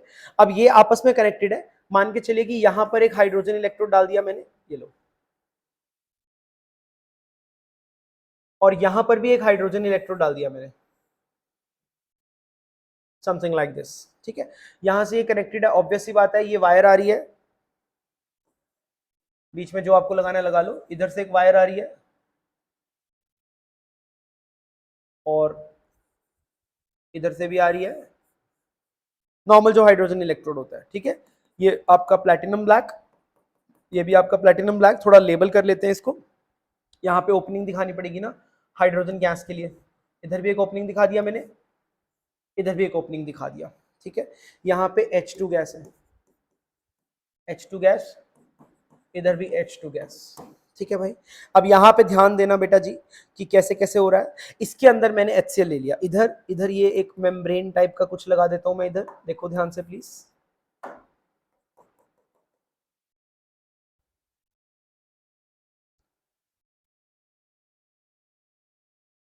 ठीक है। ये जो मेम्ब्रेन है, मेम्ब्रेन के बारे में कमेंट लिख देता हूं मैं यहाँ पे, मेम्ब्रेन, यह एक प्रकार की मेम्ब्रेन लगा दी बेटा जी मैंने। यहाँ पे क्या लिखेंगे, ऑल मूवमेंट ऑफ आयंस, सारे आयंस मूव कर सकते हैं, कोई प्रॉब्लम नहीं है, क्योंकि ट्रांसपोर्ट अलाउड है ना, all movement of ions, but resist to the mix of solution, but resist to mixing of solution. Solution नहीं मिक्स होगा, आयंस सारे मूव आउट कर सकते हैं, मूव इन कर सकते हैं, कोई दिक्कत वाली बात नहीं है, बस सॉल्यूशन को नहीं मिक्स करना, ध्यान रखिएगा इस बात का। अब यहां पर देखो बेटा जी क्या क्या पड़ा हुआ है, ऑब्वियस सी बात है, यहाँ भर भर के H+ है और Cl- है, ठीक है। और इनकी जो कंसंट्रेशन है यहाँ पे A1 है, A1 कंसंट्रेशन है यहाँ पे, ध्यान रखना, this is the A1 concentration, do not forget this, okay. यहां पर भी, इधर भी बात कर लेते हैं, इधर भी हमारे पास H+ है और Cl- है, but this is A2 concentration, ठीक है। दोनों के दोनों कंसंट्रेशंस को क्लियर रखेंगे हम लोग एक जगह, यानी कि लेफ्ट हैंड साइड पे एनोड वाली साइड में A1 कंसंट्रेशन है, कैथोड वाली साइड में A2 कंसंट्रेशन है, या मतलब एक एक्टिविटी बेसिकली उसके टर्म्स में हम लोग बात कर रहे हैं, तो भूलिएगा मत इसको, ठीक है। यहां से अगेन हाइड्रोजन गैस पास हो रही है, सो ये मोटे मोटे तौर पे हमारा एक डायग्राम हो जाएगा। आओ इस डायग्राम को अब हम लोग समझते हैं। अब मुझे बताओ जरा, ध्यान से सुनना और मुझे एक बात का जवाब देना, अगर मान के चलो एनोड है, सो एनोड पे क्या होगा, ऑक्सीडेशन होगा, यानी कि ज्यादा से ज्यादा क्या प्रोड्यूस होगा, H+ प्रोड्यूस होगा। हाँ जी भाई बोलो, ज्यादा H+ प्रोड्यूस होगा। अगर ज्यादा H+ प्रोड्यूस होगा, so can I write like this कि यहां से, मतलब एनोड से कैथोड में डिफरेंट कलर के पेन से दिखा देता हूं मैं, ये लो येलो से दिखा दिया मैंने, H+ का जो मूवमेंट होगा वो ऐसे होगा, ये जो मैं मूवमेंट दिखा रहा हूं बेटा जी, this is the movement of H+, ठीक है। और Cl- का जो मूवमेंट होगा that is from here to here, ठीक है। ऑब्वियस सी बात है, इलेक्ट्रिकल न्यूट्रलिटी को मेंटेन करने के लिए ये जो मैंने पीले रंग से मूवमेंट्स दिखाए हैं, ये मूवमेंट्स को ध्यान में रखना। अब मैं थोड़ा सा इक्वेशंस लिखता हूं, इक्वेशंस के बाद क्लैरिटी और अच्छी आ जाएगी। आई होप ये डायग्राम समझ में आ गया होगा।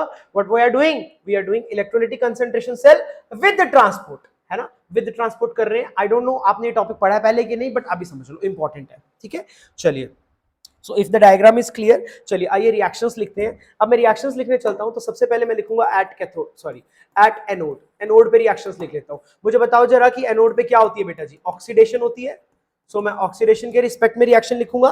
सो how will the reaction is, so यहां पे लिखा हुआ मैंने हाफ H2 से मुझे क्या मिलेगा, H+ मिलेगा, +1 इलेक्ट्रॉन मिलेगा, और याद रखना ये वाला जो H+ मिला है इसकी कंसंट्रेशन A1 हो जाएगी। इज दैट क्लियर और नॉट, ठीक है। सिमिलरली अगर मैं बात करता हूं एट कैथोड की बात करता हूं, ठीक है, कैथोड पे क्या करवानी है बेटा जी, रिडक्शन करवानी है। सो रिडक्शन के रिस्पेक्ट में क्या मिलेगा मेरे को, यानी कि H+1 इलेक्ट्रॉन, और ये H+ क्या है, दिस इज माई A2, और ये मुझे क्या मिल जाएगा, this is half of H2। यहां तक बात क्लियर है कि नहीं है? आई होप आपको ये दोनों के दोनों रिएक्शंस पल्ले पड़ गई होंगी। अब अगर मान के चलिए इनको मैं जोड़ के लिखता हूं, तो ये जोड़ के रिएक्शंस कैसे लिखी जाएंगी, सबको बस ऐड कर दो, जो कटा है उसको काटो।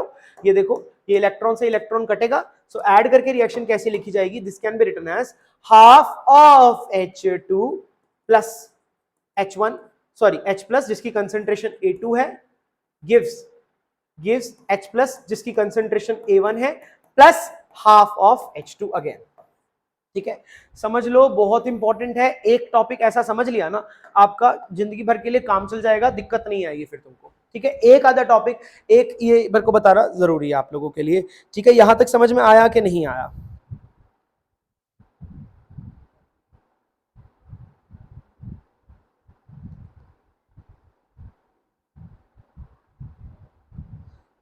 ठीक है, अब यहां पे हम लोग कमेंट क्या कर सकते हैं, क्योंकि देखो अभी अभी मैंने बताया था कि यहां पर ये मूवमेंट हो रही है, सो इसके अंदर एक कमेंट में हम लोग एक बात लिख सकते हैं। क्या लिख सकते हैं? कहता in this type of cell, अगर मैं इस टाइप सेल की बात करता हूं, ठीक है, बेसिकली क्या होगा, in this type of cell, inside the cell, अगर मैं सेल के अंदर बात करता हूं, another type of migration, ठीक है, another type of migration takes place, एक और माइग्रेशन यहां पर होती है बेटा जी, और वो माइग्रेशन किस प्रकार की है? ठीक है, अक्रॉस द मेम्ब्रेन होती है। ये लो, ये जो माइग्रेशन है, it is possible across the membrane, और वो माइग्रेशन क्या है जिसके बारे में मैंने चर्चा किया था, यानी कि जो H प्लस है जिसकी कंसेंट्रेशन A1 है, वो ऐसे मूव करता है। ठीक है, मान के चलना कि ये वाला साइड, लेफ्ट हैंड साइड, हमेशा जब भी मैं लेफ्ट बनाता हूं तो दैट इज कैथोड, राइट बनाता हूं तो दैट इज एनोड। ये जाएगा H प्लस में और कंसेंट्रेशन A2 बन जाएगी। सिमिलरली बेटा जी, यहां पर मूवमेंट किसकी हो जाएगी, यहां पर Cl नेगेटिव जो कि कंसेंट्रेशन A2 वाला है, वो जाएगा Cl नेगेटिव में जिसकी कंसेंट्रेशन A1 हो जाएगी। आई होप ये बात समझ में आई आपको कि नहीं आई? ठीक है, this movement is very very important to understand. ठीक है, इंटर माइग्रेशन, ठीक है, माइग्रेशन टेक्स प्लेस, ध्यान रखना, ये वाली मूवमेंट का आपने ध्यान में रखना है। ठीक है जी, इतनी बात। अगर पहले तो मुझे बताओ यहां तक कोई डाउट है कि नहीं है? यदि यहां तक कोई डाउट नहीं है तो मैं आगे बढ़ता हूं।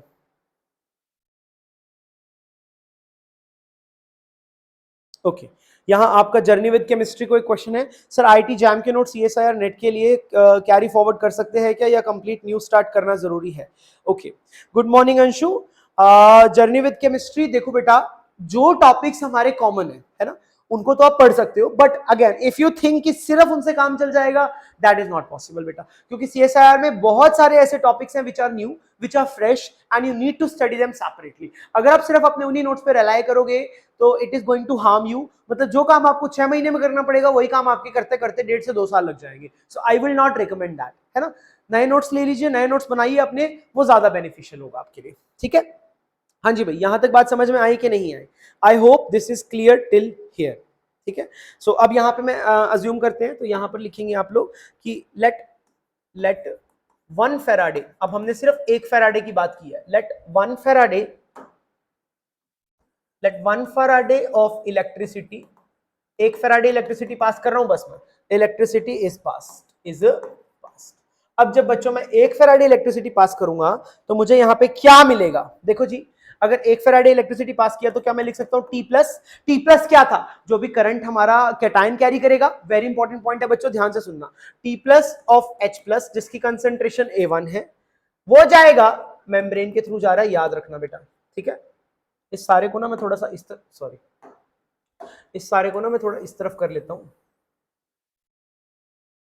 चलिए अभी ठीक है, मेम्ब्रेन के थ्रू जाएगा और वो क्या बन जाएगा, this will become T plus of H plus A2 बन जाएगा। सही है। दूसरा मूवमेंट मैंने क्या सिखाया था बेटा जी, दूसरा मूवमेंट था कि T minus Cl minus A2 will become T minus Cl minus A1। यहां तक बात समझ में आई कि नहीं आई? ठीक है जी, I hope this is clear to you very well. अब देखो, इसको मैंने बोला इक्वेशन 1, ये जो पीछे गई थी हमारी सबसे पहली, दिस इज माय इक्वेशन 1, इसको मैं इक्वेशन 1 बोल के चल रहा हूं। सही है, और अगली इक्वेशंस मेरी क्या क्या आ जाएंगी, देखो ये वाली बात भी आपको समझ में आ गई होगी। So the next equation so the next equation can be written like this. क्या इक्वेशन बन जाएगी? t plus h plus a1 gives t plus h plus a2. This is equation number 2. ठीक है, दूसरी क्या बनेगी? सॉरी, t प्लस आ जाएगा ना. दूसरी बनेगी t minus cl minus a2 is in equilibrium with t minus cl minus a1. This is my equation number 3. ठीक है, अब यहां पे अगर मुझे नेट रिएक्शन करना है फॉर नेट सेल रिएक्शन, अगर मेरे को नेट सेल रिएक्शन की बात करना चाहता हूं मैं, सो वो क्या बन जाएगी? उसके लिए हम क्या करेंगे? Equation 1 plus equation 2 plus equation 3, तीनों को उठा के मैं ऐड कर दूंगा. सो what do I get here? सबको उठा के ऐड कर दीजिए बच्चों. अब देखो यहां पर इक्वेशन 1 क्या थी? ये वाली थी हमारी इक्वेशन नंबर 1. सो मैं एक एक इक्वेशन को उठा के ऐड करता हूं. इक्वेशन नंबर 1 में ये वाली चीज जो कट रही है उनको हटा दो. ये हाफ h2 से हाफ h2 कटेगा, यानी कि बचेगा क्या? h plus a2. अरे h प्लस a2 तो बचा ना सिर्फ और सिर्फ. सो what do I get here? I get here h plus a2 प्लस t plus h plus a1 plus t minus cl minus a2 is in equilibrium with क्या क्या बनेगा? It will become h plus a1 plus t plus h plus a2 plus t minus cl minus a1. हाँ जी भाई, समझ आया कि नहीं आया? बस ऐड कर दिया मैंने. थोड़ा सा ट्रिकी है बट इसमें से क्वेश्चंस आते हैं बच्चों. मैं बार बार बोल रहा हूं कि इसमें से क्वेश्चंस आते हैं. सब एक काम करते हैं हम लोग यहाँ पे, सारा का सारा a2 वाला टर्म एक जगह इकट्ठा कर लेते हैं और a1 वाला टर्म एक जगह इकट्ठा कर लेते हैं. हाँ जी भाई, सारा का सारा a2 एक जगह इकट्ठा कर ले, a1 एक जगह इकट्ठा कर ले, थोड़ा क्लियर हो जाएगा हमको. बस अब तो रीअरेंजमेंट सही करनी है आपको. ठीक है, सो इधर हमारे पास a2 है, a2 है, इस वाले को उधर भगाते हैं. सो हमारे को क्या मिलेगा? I will get h plus a2 प्लस t minus cl minus a2 minus, यहां से a2 वाला टर्म ये वाला उठाओ. चलो यहां से क्या बनेगा? ये बोलो फटाफट मेरे को. This is t plus h plus a2. यहां तक क्लियर है कि नहीं है? सारा का सारा a2 वाला टर्म्स उठा लिया मैंने. Is in equilibrium with a1 वाला इकट्ठा कर लो यहां पे, h plus a1 plus t minus cl minus a1 minus t plus h plus a1. My God, देखो बट जरूरी है. अभी अभी तुम्हें क्वेश्चन दिखाता हूं कि इसका क्वेश्चन किस प्रकार पूछा जाएगा. ओके, सो सारे के सारे टर्म्स अब इकट्ठे हो जाएंगे. चलो अब मैं सारे के सारे टर्म्स नहीं लिख रहा हूं, सो आपको खुद से ही ध्यान में रखना है. हमारे पास लास्ट में इसको जब आप सॉल्व करते चले जाओगे, देखो आपको बीच में ये वाली आइडेंटिटी भी यूज करने की, t plus plus t minus equals to 1 है ना, इसका भी यूज करना पड़ेगा. Using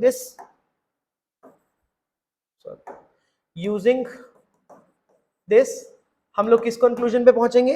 we will move to the conclusion. क्या कंक्लूजन आएगा मेरे पास? ये बन जाएगा बेटा जी, t minus h plus a2 प्लस t minus cl minus a2. ठीक है जी, is in equilibrium with t minus h plus a1, सारा t माइनस के टर्म में आ जाएगा, plus t minus cl minus a1. सही है, बस इसको हम ऐड कर देंगे सब कुछ, तो क्या बनेगा? It is t minus HCl a2 is in equilibrium with t minus HCl a1. आगे बात समझ में? सो इसकी जो नॉन्स बनेगी, सो ई सेल और ई सेल जो बना यहां पे आप ध्यान रखेंगे, E cell is with transport, इसमें transport possible with respect to cation, है ना, will be equals to E naught of cell minus कितना आ जाएगा? 0.0591 बाय n. लॉग केस में क्या आ जाएगा? लॉग ऑफ, यहां पे a1 है ना, सो this is the a1 of HCl और उसकी पावर कितनी आ जाएगी? t minus. ठीक है, divided by a2 of HCl और पावर आ जाएगा t प्लस. यहां तक बात समझ में आएगी नहीं आई? ठीक है, alright. So this is very very interesting. I hope समझ में आ गया होगा. ये तो जीरो ही होता है, अरे ये तो जीरो ही होता है स्टैंडर्ड हाइड्रोजन इलेक्ट्रोड के लिए। सो ई सेल विल बिकम, इसको ऑपोजिट ले लेंगे तो आ जाएगा पॉजिटिव ऑफ 0.0591 लॉग ऑफ, क्या बनेगा ये, this is A2HCl divided by, इधर T माइनस ही आएगा, गलती से मैंने T प्लस लिख दिया, it is T minus, divide by A1HCl की पावर T माइनस। ठीक है, ओ माय गॉड, ठीक है। सो ये बनेगा भाई पूरा। आई होप आपको समझ में आया होगा। ये टॉपिक करवाना बहुत ही ज्यादा जरूरी था। देखो कुछ और करो ना करो, इंपॉर्टेंट टॉपिक सारे करने चाहिए।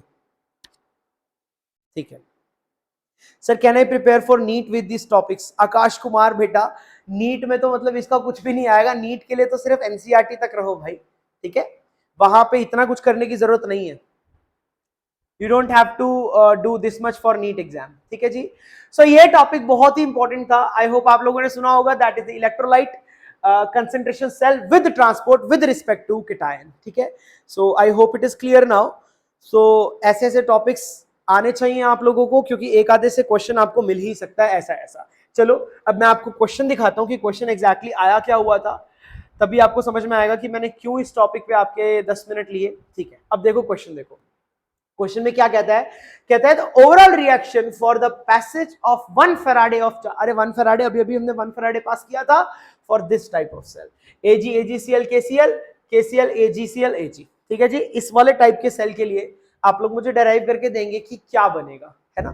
बहुत ही इजी है, करके दिखाइए, फटाफट से डेराइव कीजिए। और आपको मैं 1 मिनट देता हूं, जो मैंने कॉन्सेप्ट सिखाया है उसी का इस्तेमाल करके करो, जल्दी जल्दी हो जाएगा। चलो करो, स्टार्ट करो प्लीज, हरी अप।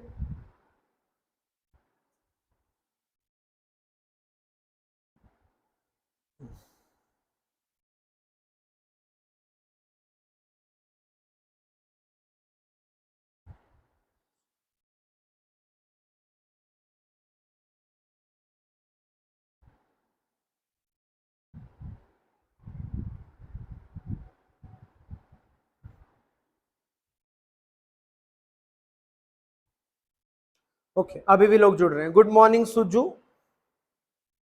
ठीक है भाई, आ जाओ भाई सभी लोग जल्दी से क्लास के लिए। भाई इतना लेट क्यों आते हो तुम लोग, सोते रहते हो क्या? अच्छा, ए आ रहा है इसका, सुजू का। ठीक है भाई, अभी देखते हैं ए आया कि नहीं आया। Let's check it out. And yes the correct answer is A. बेटा जी सॉल्व भी किया है या डायरेक्टली आंसर बोल दिया? देखो भाई, सो हमारा करेक्ट आंसर आ जाएगा, ए इज द करेक्ट आंसर। आओ देखो ए कैसे बना, यानी कि टी पॉजिटिव कैसे आया लास्ट में। आओ इसको देख लेते हैं, जैसा मैंने पिछला सिखाया एकदम सेम टू सेम फैशन में करेंगे। ठीक है, कैसे करेंगे चलो मैं इसको सॉल्व करके सिखा देता हूं आप लोगों को। सबसे पहला काम आपको रिएक्शंस लिखनी है। देखो बेटा जी, एनोड पे आपको दे रखा है, ये वाला साइड जो है ये एनोड है और ये वाला साइड जो है कैथोड है। एनोड पे कंसंट्रेशन A1 दे रखी है, कैथोड पे A2 दे रखी है, उसी के रिस्पेक्ट में ही आप लोग करेंगे। ठीक है, चलो सबसे पहले मैं सेल रिएक्शंस लिख देता हूं यहाँ पे।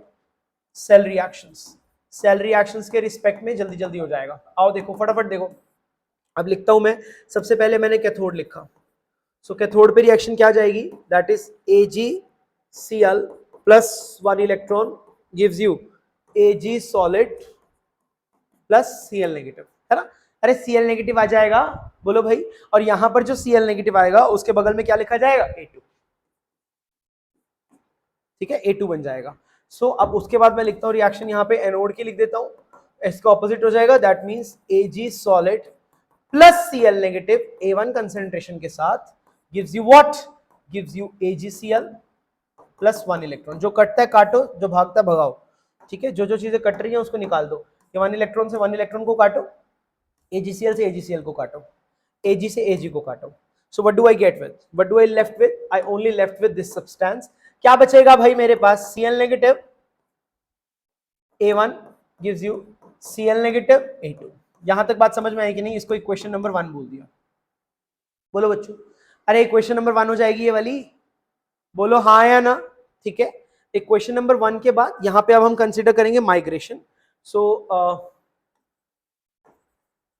Migration of ions, migration of ions में सबसे पहले फॉर केटायन, फॉर केटायन, अरे केटायन में K प्लस का माइग्रेशन होगा, सो के प्लस कहां से कहां मूव करेगा, it will B T plus K plus A1 से जाएगा ये T plus K plus A2 में. This is equation number 2. For an ion it will be T minus Cl minus A2 से जाएगा T minus Cl minus A1. This is equation number 3. भाई तीनों equations clear हुई कि नहीं हुई? बस अब कुछ नहीं करना, एडिंग इक्वेशन 1 2 3, बात खत्म. ठीक है, सो एड इक्वेशन 1 प्लस 2 प्लस 3, तीनों इक्वेशंस को ऐड करेंगे और आपका काम तक दिन चल गया. ठीक है, अब देखो ऐड करेंगे तो क्या क्या मिलेगा मेरे को. इधर क्या था मेरे पास, Cl negative A1, so it will become Cl negative A1 plus T plus K plus A1 plus T minus Cl minus A2. यहां तक समझ आया कि नहीं आया, बोलो बच्चों. ठीक बात. gives you क्या मिलेगा, Cl negative A2 plus T plus K plus A2 plus T minus Cl minus A1. Rearrange कर लो बच्चा पार्टी, है ना. सारे A1 वाले एक तरफ, सारे A2 वाले एक तरफ. सो it will become Cl negative A1 plus T plus K plus A1 minus T minus Cl minus A1 gives you Cl minus A2 plus T plus K plus A2 minus T minus Cl minus A2. जोड़ लो सारा कुछ. जब सारा कुछ आप जोड़ लेंगे तो आपका जो इक्वेशन बनेगा that will B T plus के टर्म्स में आ जाएगा. भाई बोलो समझ में आ रहा है कि नहीं आ रहा है. टी प्लस के टर्म्स में आ जाएगा टी प्लस के प्लस. ठीक है ना, T plus K plus A1 वाला सारा इधर रह जाएगा. So it will be equals to T plus K plus A1 plus यहां पे क्या बचेगा, 1 माइनस हो जाएगा ना. So it will be T plus Cl minus A1, है ना. gives you यहां क्या बनेगा, it will be equals to T plus K plus A2.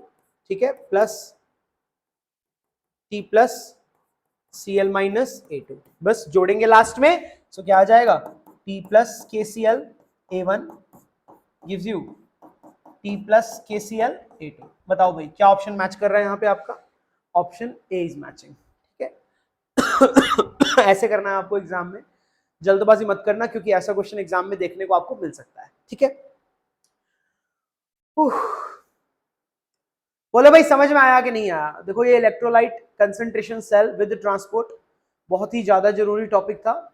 I hope ये टॉपिक आपके दिमाग में भेजे में घुस गया होगा. सारे बहुत इंपॉर्टेंट टॉपिक्स हैं जो मैं आपको पढ़ाने जा रहा हूं यहाँ पे. ठीक है, हाँ जी भाई समझ में आ गया है तो वेल एंड गुड. नहीं आया है तो आज फिर से पूछ लो मेरे से, मैं बता दूंगा. ठीक है, इसको हटाओ, इसकी जरूरत नहीं है हमको. ओके, नेक्स्ट क्वेश्चन बहुत इजी क्वेश्चन है. अगेन नॉन स्टिक क्वेश्चन का क्वेश्चन है, ट्राई करिएगा. 1 मिनट दे रहा हूं मैं आप लोगों को. Tell me the answer please. Hurry up, do it. ठीक है, okay.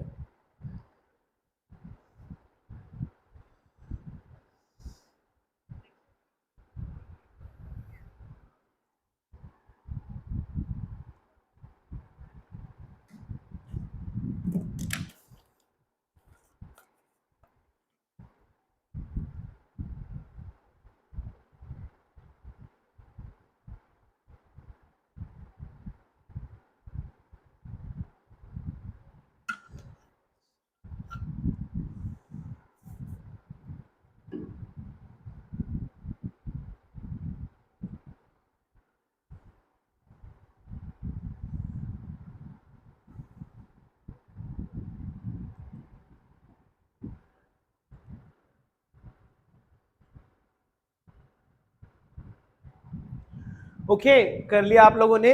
So let's check what is the answer. कहता the correct value of the E naught. हमें ई नॉट का वैल्यू चाहिए. बिल्कुल सही जवाब आंसर है बेटा जी. C is the correct answer. बहुत ही बढ़िया. So the answer is this one, C आ जाएगा, यानी कि यहां से लेकर के यहां तक. अब देखो कैसे आया, अब आपको सिखा देते हैं. बहुत प्यारा क्वेश्चन है ये वाला, है ना, इजीली हो जाएगा। आओ देखते हैं। हाँ, बी से बी डैश, बहुत बढ़िया बच्चों। सो कहता है the correct value of E of the half cell in the following graph is what. So हमें हाफ सेल के रिस्पेक्ट में लिखना है ना। चलिए कोई भी हाफ सेल उठा लीजिए, यहाँ पे कुछ भी हाफ सेल ले लो, उसके रिस्पेक्ट में कर लेते हैं। ये लो ऐसे कर ले हम लोग। So this is O plus electrons gives you R, ठीक है। सो इसको हम लोग सॉल्व कर सकते हैं, या फिर आप एक काम करो, हाइड्रोजन के रिस्पेक्ट में ही कर लो। So how does the reaction will go? The reaction will go like this, यानी कि H plus 1 electron gives you half of H2। अब इसके लिए क्या लिखूंगा, E is equals to E naught minus क्या आ जाएगा, minus 0.0591 by n log of 1 upon concentration of H plus, है ना। तो इसको उल्टा करेंगे तो आ जाएगा E is equals to E naught, अरे प्लस आ जाएगा ये, है कि नहीं। इसको अपोजिट ले लेंगे तो 0.0591 by n log of H plus, ठीक है। अब इसको कंपेयर करेंगे y is equals to C plus mx से। सो आपको दिखाई दे गया कि y में क्या आ जाएगा मेरा, y is equals to E, और log ऑफ m क्या हो जाएगा, log ऑफ m हो जाएगा, log ऑफ H प्लस हो जाएगा आपका x। तो ये सारा का सारा बचा हुआ m हो जाएगा, और इंटरसेप्ट मुझे दिखाई दे रहा है कि यहां से मेरे को दिखा कि what is the intercept, intercept is equals to b b dash, ठीक है, which is equals to the E naught, ठीक है। बहुत इजी क्वेश्चन था, आई थिंक आसानी से निपट सकता है क्वेश्चन। नर्म्स पे बेस्ड था, नर्म्स की अकल होनी चाहिए, आप ऐसा क्वेश्चन लगा सकते हो, ठीक है। हाँ जी भाई बोलो फटाफट से, इज दैट क्लियर और नॉट, इज दैट क्लियर और नॉट। देखो सबसे इंपॉर्टेंट, सबसे स्टार टॉपिक हमारा यही था, ट्रांसपोर्ट नंबर वाला। सो ट्रांसपोर्ट नंबर आपको ढंग से क्लियर होना चाहिए, और अगर ट्रांसपोर्ट नंबर क्लियर है तभी जाके आपको ये बात समझ में आएगी, electrolyte concentration cell with transport, है ना। विदाउट ट्रांसपोर्ट वाला भी करवा दूंगा एक आधा एग्जाम्पल, पहले ये तो कर लीजिए, ठीक है जी, ओके ओके।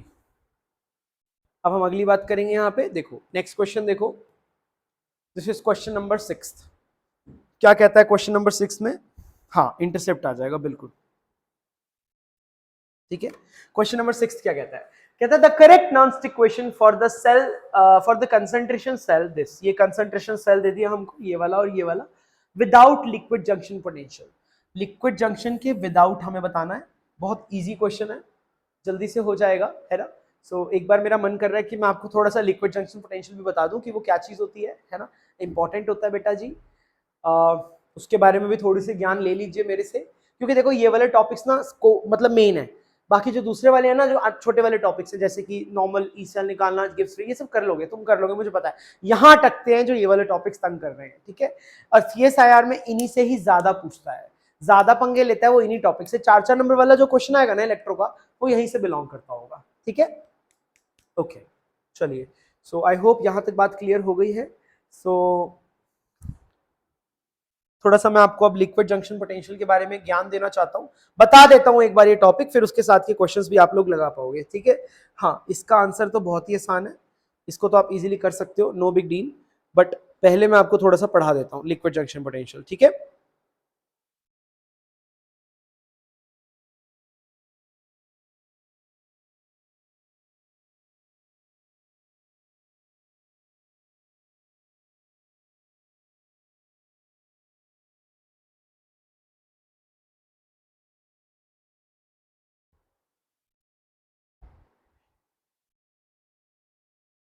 ठीक है, चलिए। सो एक बार आपको थोड़ा सा बता देते हैं कि लिक्विड जंक्शन पोटेंशियल क्या होता है। उसके लिए फिर से ना वापस इसी में आ जाते हैं, इसी टॉपिक पे वापस आते हैं। कहाँ गया भाई, ये रहा। देखो बेटा जी, यहाँ मैंने आपको टॉपिक पढ़ाया था, that is electrolyte concentration cell with transport with respect to cation, है ना। और फाइनली इसको सॉल्व करते करते करते करते हम लोग किस कंक्लूजन तक पहुंचे थे, ये सारी आइडेंटिटी को यूज करके हम लोग यहाँ तक पहुंच गए थे। सबको हमने सॉल्व किया, सारा A2 इकट्ठा कर लिया, doing all this entire work हम लोग क्या पहुंचे थे, we have left with this equation, और हमारा ये फाइनल एक्सप्रेशन निकल के आता है, ठीक है। This is the final expression जो कि निकल के आता है, ठीक है। अब यहीं से मैं ऐड ऑन करना चाहता हूं यहीं के बाद से एक चीज और समझते हैं, that is I would like to take the concept of liquid junction potential. ठीक है, सो क्योंकि वो भी इंपॉर्टेंट है ना, उसके बारे में भी थोड़ा सा ज्ञान आपको होना चाहिए। ठीक है, सो यहां पर मैं हेडिंग डाल रहा हूं concept of liquid junction potential. देखो आज मैंने कंडक्टेंस बिल्कुल नहीं बात की, बाकी के जितने भी रिमेनिंग टॉपिक्स है that is conductance and all, उनकी मैं कल बात कर लूंगा। आज एक भी चीज अगर ढंग से हो जाती है ना तो बस हमारा ये लेक्चर सक्सेसफुल हो जाएगा। ठीक है, अभी है हमारे पास, अभी तो क्या टाइम हुआ, अभी 1 घंटा है पूरा का पूरा। सो एक भी चीज ये वाला टॉपिक भी अगर हम सक्सेसफुली पढ़ लेते हैं ना, so we are good to go for today. ठीक है, चलो एक बार लिक्विड जंक्शन पोटेंशियल मेरे से समझ लो। जिन लोगों को आता है वेल एंड गुड, जिनको नहीं आता बहुत इंपॉर्टेंट टॉपिक है ये वाला। ठीक है, देखो ये इलेक्ट्रो के कुछ टॉपिक्स है जिनको थोड़ा सा टाइम लगा के पढ़ाना पड़ता है। मैं जल्दबाजी में कैसे बता दूं, सीधा फॉर्मुला लिख दूंगा तो कोई पॉइंट ही नहीं है। अगर क्वेश्चन में कुछ भी घुमा के दे दिया तो फिर क्या कर लोगे, तो उनसे होने का ही नहीं है।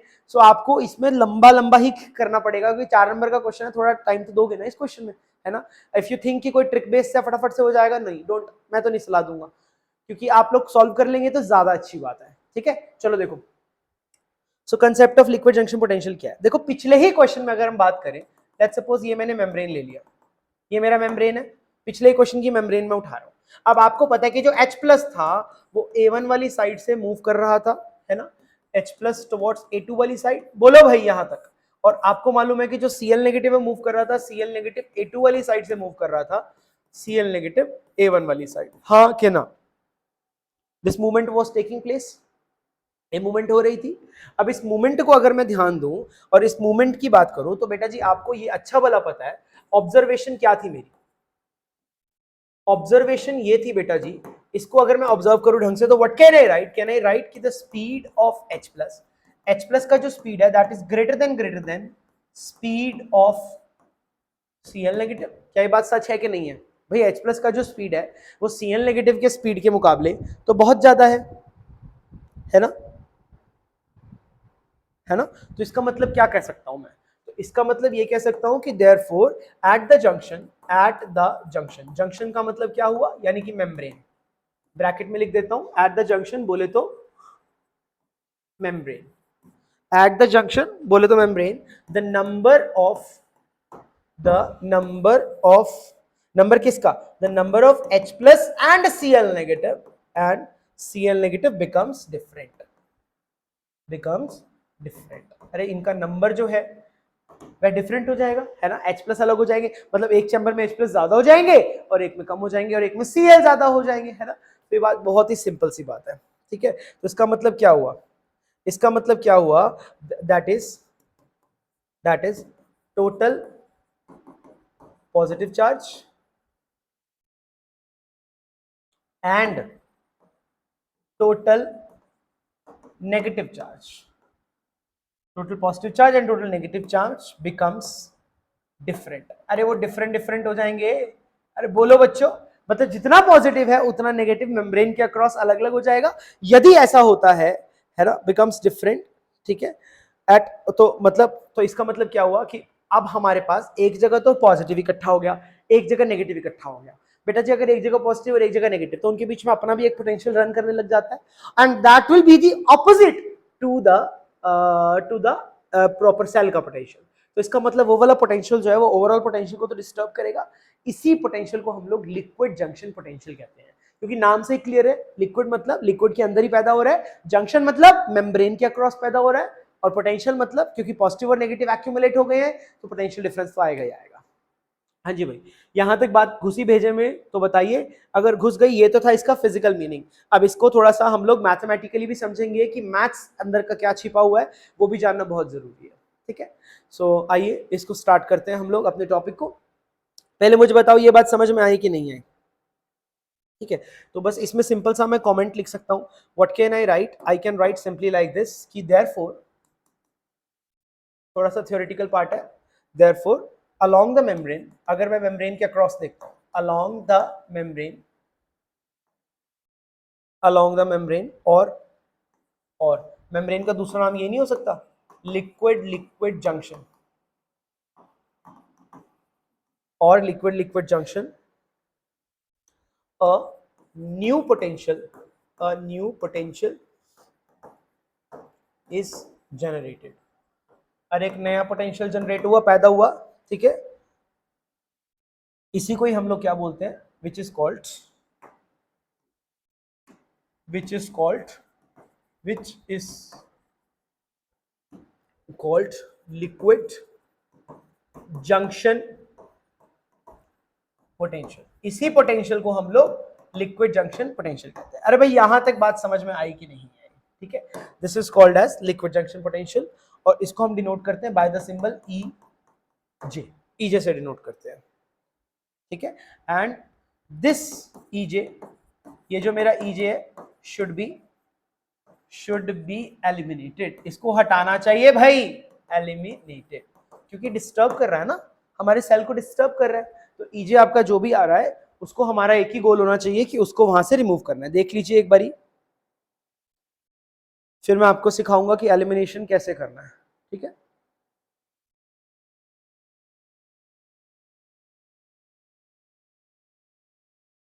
ठीक है, देखो अब मैं आपको तरीका सिखा देता हूं कि इसको एलिमिनेट करने का तरीका क्या है, निकालते कैसे, मैथमेटिकल फॉर्मूला क्या है लिक्विड जंक्शन पोटेंशियल का, अभी वो जरूरत नहीं है तो उसको बाद में करेंगे। अब इसका चलो एक काम करो, पहले क्वेश्चन देखते हैं, क्योंकि मेरे को बस मेनली ये था कि आपको लिक्विड जंक्शन पोटेंशियल का मीनिंग पता होना चाहिए। I think meaning is clear, there is no need to go any further अभी के लिए, है ना। मीनिंग क्लियर होना चाहिए कि concept of liquid junction potential है क्या। अब आ जाओ क्वेश्चन पे आ जाओ।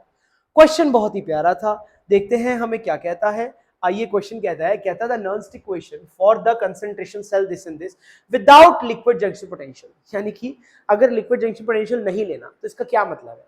और इसका यही तो मतलब है ना कि बीच में मेम्ब्रेन नहीं है, यानी कि लिक्विड जंक्शन पोटेंशियल हो क्यों रहा था, पैदा ही क्यों हो रहा था, वो इसीलिए पैदा होता था because there is internal migration of ions. अब मुझे इंटरनल माइग्रेशन को स्टॉप करना है। अब इंटरनल माइग्रेशन को स्टॉप कैसे करूं? सिंपल सी बात है, अब सेल ऐसा बना लो जो दो अलग अलग बीकर में हो, दो अलग अलग बीकर में हो और कनेक्टेड किससे हो, सॉल्ट ब्रिज से कनेक्टेड हो। सो मेरा मतलब कहने का क्या है कि जब भी कभी विदाउट लिक्विड जंक्शन पोटेंशियल बोलता है तो मतलब यहां पर जो आपको इलेक्ट्रोलाइट सेल लेना है, this electrolyte cell without transport लेना है, विदाउट ट्रांसपोर्ट या फिर विदाउट माइग्रेशन, विदाउट ट्रांसपोर्ट लेना है, ये बात एकदम क्लियर हो। और जब विदाउट ट्रांसपोर्ट लेना है फिर तो टेंशन ही नहीं है, सिंपल लेना बिल्कुल, कोई लफड़ा ही नहीं है, ठीक है। विदाउट ट्रांसपोर्ट वाला केस लेना है, विद ट्रांसपोर्ट वाला केस नहीं लेना है। इज दैट क्लियर और नॉट क्लियर? ठीक है, so I think that is pretty much clear कि अब की बार आपको विदाउट ट्रांसपोर्ट वाला केस लेना है, विद ट्रांसपोर्ट वाला केस नहीं लेना है, ठीक है। सो एक बार चलो बता ही देता हूं मैं, छोटा सा टॉपिक ही है। सो एलिमिनेशन कैसे करते हैं हम लोग, अगर लिक्विड जंक्शन पोटेंशियल को मुझे भगाना है, यहां से इधर गया भैया, ये रहा, ठीक है, दिस शुड बी एलिमिनेटेड। सो बस इसका थ्योरेटिकल एक बार फॉर्म बता देता हूं, क्योंकि अगर स्टेटमेंट बेस्ड क्वेश्चन आ गया तो तुम कर पाओ, है ना। स्टेटमेंट बेस्ड भी आ सकता है, पूछ सकता है आपसे। सो पहले तुम मेरे को अपने डाउट्स बता दो, कोई है कि नहीं है? ठीक है, कोई डाउट नहीं है, सभी को समझ में आ रहा है। सो हमारा जो अगला टॉपिक हो जाएगा that is the elimination of liquid junction potential. Elimination of liquid junction potential, इसको भगाना कैसे है, ठीक है। बहुत ही सिंपल सा मेथड है इसको भगाने का, आइए भगाते हैं, चलिए इसको, ठीक है।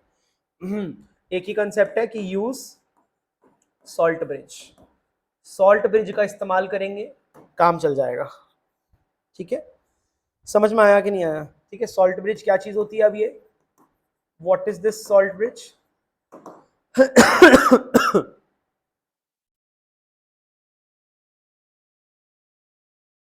ठीक है, सॉल्ट ब्रिज एक तरह की ग्लास ट्यूब होती है जिसके अंदर क्या भरा होता है, जिसके अंदर ये सब चीजें भरी हो सकती है, एक NH4NO3 और क्या भरा हो सकता है, KNO3 एटसेट्रा, प्लस साथ में भरा होता है अगर अगर जेल बेस्ड होता है, ठीक है। ये दो चीजें होती हैं इसके अंदर, ये दो चीजें होती है इसके अंदर। सॉल्ट ब्रिज का वर्क क्या क्या होता है, अगर सॉल्ट ब्रिज की बात की जाए,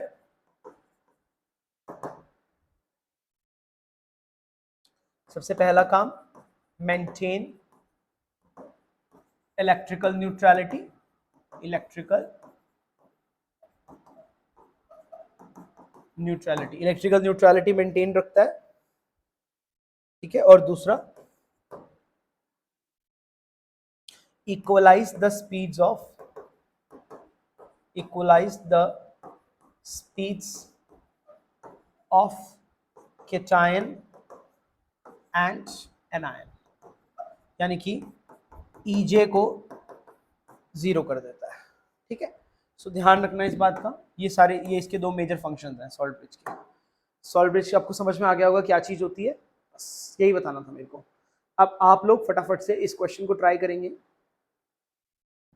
बहुत ही हलवा क्वेश्चन है, करके दिखाओ मेरे को। चलो 1 मिनट का वक्त दे रहा हूं मैं आपको। Do this question please, 1 minute given to you.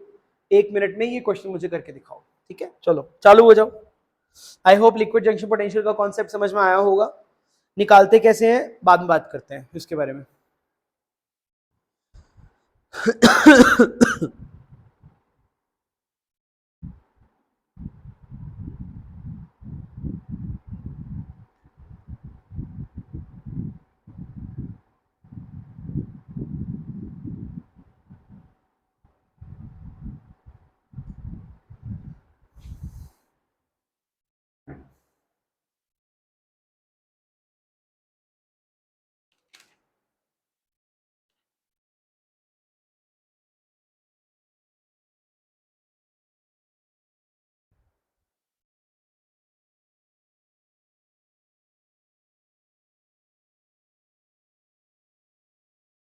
Okay, let's check it कि आप लोगों ने क्या किया। देखो बेटा जी, सबसे पहला काम तो यही होना चाहिए कि you should write the cell reaction for this, है ना? First thing first, cell reaction लिखिए, उससे आपका काम आसान हो जाएगा। ठीक है, आप सेल रिएक्शंस लिखेंगे सिंपल तरीके से। बिल्कुल यस, बिल्कुल सही आंसर दिया शिवानी ने। C is the correct answer बेटा, सी ही आपका करेक्ट आंसर आ रहा है। You will write down the cell reactions और उसके बेसिस पे आप आसानी से इसको कर सकते हो, कोई भी मुश्किल बात नहीं है इसके अंदर। ठीक है,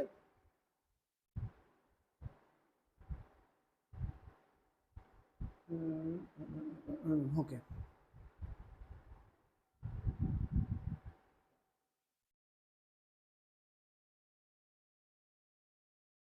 okay, very easy question it is, आराम से आपका हो जाएगा ये क्वेश्चन। सो आई होप आपको समझ में आ गया है। ठीक है, सेल रिएक्शंस लिखेंगे और आपका आंसर आपके सामने आ जाएगा। ठीक है, चलो सिंपल प्रोसीड करना है, इसके अंदर कोई बड़ी बात नहीं थी। ओके ओके बच्चों, अब थोड़ा सा इक्विलिब्रियम कांस्टेंट के बारे में बात कर लेते हैं। चलो भाई आ जाओ, इक्विलिब्रियम कांस्टेंट भी देख लेते हैं। सारे टॉपिक्स इंपॉर्टेंट है, इसको कैसे छोड़ दें फिर हम लोग। ठीक है, ये रहा। ठीक है, now what is this equilibrium constant, आओ इसके बारे में जान लेते हैं। देखो बेटा जी, नॉनस्टिक क्वेश्चन की मदद से करते हैं। नॉनस्टिक इक्वेशन आपने किया था अभी अभी, what was it, E is equals to E naught minus RT upon NF ln of Q। ठीक है, या फिर और दूसरा तरीका क्या था लिखने का, E is equals to E naught minus 0.0591 by n log of Q, है ना? ये वाला मेथड था। अब इसके अंदर थोड़ा सा चेंज करते हैं। चेंज किस प्रकार से करना है बेटा जी, बहुत इजी है। कहता एट इक्विलिब्रियम, अगर मैंने इक्विलिब्रियम कंडीशन लगा दी है, सो नेचुरल सी बात है कि डेल्टा जी कितना हो जाएगा, जीरो। अगर डेल्टा जी जीरो है तो ई भी तो जीरो ही हो जाएगा, है ना? और जो क्यू है वो के इक्विलिब्रियम के बराबर हो जाएगा। So what do I get 0 is equals to E naught minus 0.0591 by N log of K. So बस इसको सॉल्व करेंगे फटाफट से। So what do I get, E naught is equals to 0.0591 by n log of, ठीक है? So that's how you do it बच्चों। ठीक है, ये इनके बीच में रिलेशनशिप आ गया। अब जब भी आपके पास रिलेशनशिप आ गया है तो फटाफट से एक क्वेश्चन को हम यहाँ पे अटेम्प्ट करते हैं। आप लोग ट्राई करेंगे इस क्वेश्चन को, दैट इज क्वेश्चन नंबर 7। एक बात ध्यान रख लीजिए, यह ऑप्शन में पावर्स हैं, मतलब पावर से मेरा क्या मतलब है, दिस इज 10 की पावर 10, दिस इज 10 की पावर 20, दिस इज 10 की पावर 30 एंड दिस इज 10 की पावर 40। ठीक है, ये पावर्स हैं। चलो जल्दी करो, 1 मिनट का समय दे रहा हूं मैं आप लोगों को, फटाफट से ट्राई किए करो और मुझे इसका आंसर बताओ। चलो चलो जल्दी करो, hurry up hurry up hurry up. ठीक है, डू फास्ट, फास्टम फास्ट।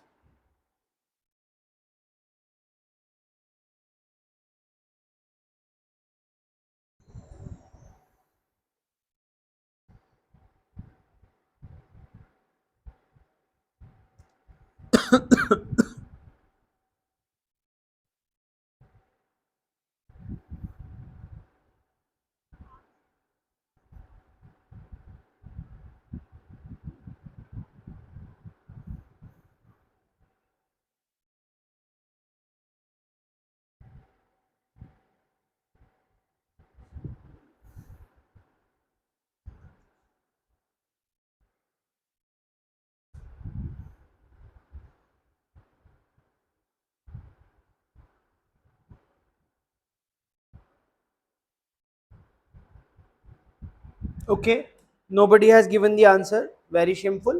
कोई बात नहीं, हम कर लेते हैं इसको फटाफट से, आसान सा क्वेश्चन है, 1 सेकंड का क्वेश्चन है, जल्दी जल्दी हो जाएगा। आओ देखते हैं क्या क्वेश्चन है। ठीक है, देखो बच्चों क्या क्वेश्चन है यहाँ पे, बहुत इजी क्वेश्चन है। कहता था equilibrium constant for an electrochemical cell, ये वाले के लिए बताना है हमको। इससे आसान क्या लोगे बच्चों, क्या लोगे भाई? देखो अब हमें सेल दिया हुआ है, cell is this is my cell. अब एक काम करता हूँ, और ई नॉट की वैल्यू भी दे रखी है इसकी और इसकी, मजा आ गया। अब आपको रिलेशन पता है क्या होता है, E naught is equals to 0.0591 by n. N कितना है यहाँ पे, कितने इलेक्ट्रॉन चेंज है, 2 इलेक्ट्रॉन चेंज है बच्चों, लॉग ऑफ के इक्विलिब्रियम। सबसे पहले ई नॉट निकालूंगा मैं। ई नॉट कैसे निकलेगा बेटा, E naught is always equals to E naught of cathode minus E naught of anode. Cathode इसमें से कौन बिहेव करेगा, ज्यादा बड़ी वैल्यू किसकी आ रही है, इसकी आ रही है, Fa वाले की, so Fa is going to be the cathode, so it means 0.75 minus 0.15, it is equals to 0.60। आया समझ में कि नहीं आया? So what can I write? I can write 0.60 is equals to 0.06 लिख लो इसको, 59 को मैंने 6 लिख लिया, divide by 2 log of K equilibrium. ये कटेगा 10 पे तो ये 20 बचेगा, 20 is equals to log of K equilibrium. बस खत्म हो गया, के इक्विलिब्रियम इज इक्वल्स टू 10 की पावर 20 हो गया। So what is the correct answer, second is the correct answer. ठीक है, आई होप समझ में आ गया होगा। हाँ जी भाई बोलो, समझ में आया कि नहीं आया? ठीक है, सो दैट वाज इट। आसान सा क्वेश्चन था, इस टॉपिक से रिलेटेड था। Okay, next topic that I would like to take today is cell representation. Galvanic cell का ही एक और टॉपिक होता है सेल रिप्रेजेंटेशन, हम इसको बोलते हैं। सब एक ही भाई भाई टॉपिक्स हैं, ये कोई बड़ी बात नहीं है इसके अंदर। ठीक है, अच्छा गैल्वेनिक सेल के लिए एक ट्रिक भी होती है, आपने सुनी होगी, पहले भी ट्रिक सुनी होगी, उसको बोलते हैं लोन, LOAN। लोन से क्या मतलब होता है हमारा, है ना? लोन से यहाँ पे मतलब क्या होता है बेटा जी, देखो बहुत इजी ट्रिक है। एल का मतलब हो जाएगा लेफ्ट, प्लस ओ का मतलब हो जाएगा ऑक्सीडेशन। लेफ्ट पे करवानी होती है ऑक्सीडेशन, ठीक है, लेफ्ट पे क्या करवाना है, लेफ्ट पे ऑक्सीडेशन करवानी है। ठीक है, ए से हो जाएगा एनोड, उसको बोलते क्या है, एनोड बोलते हैं।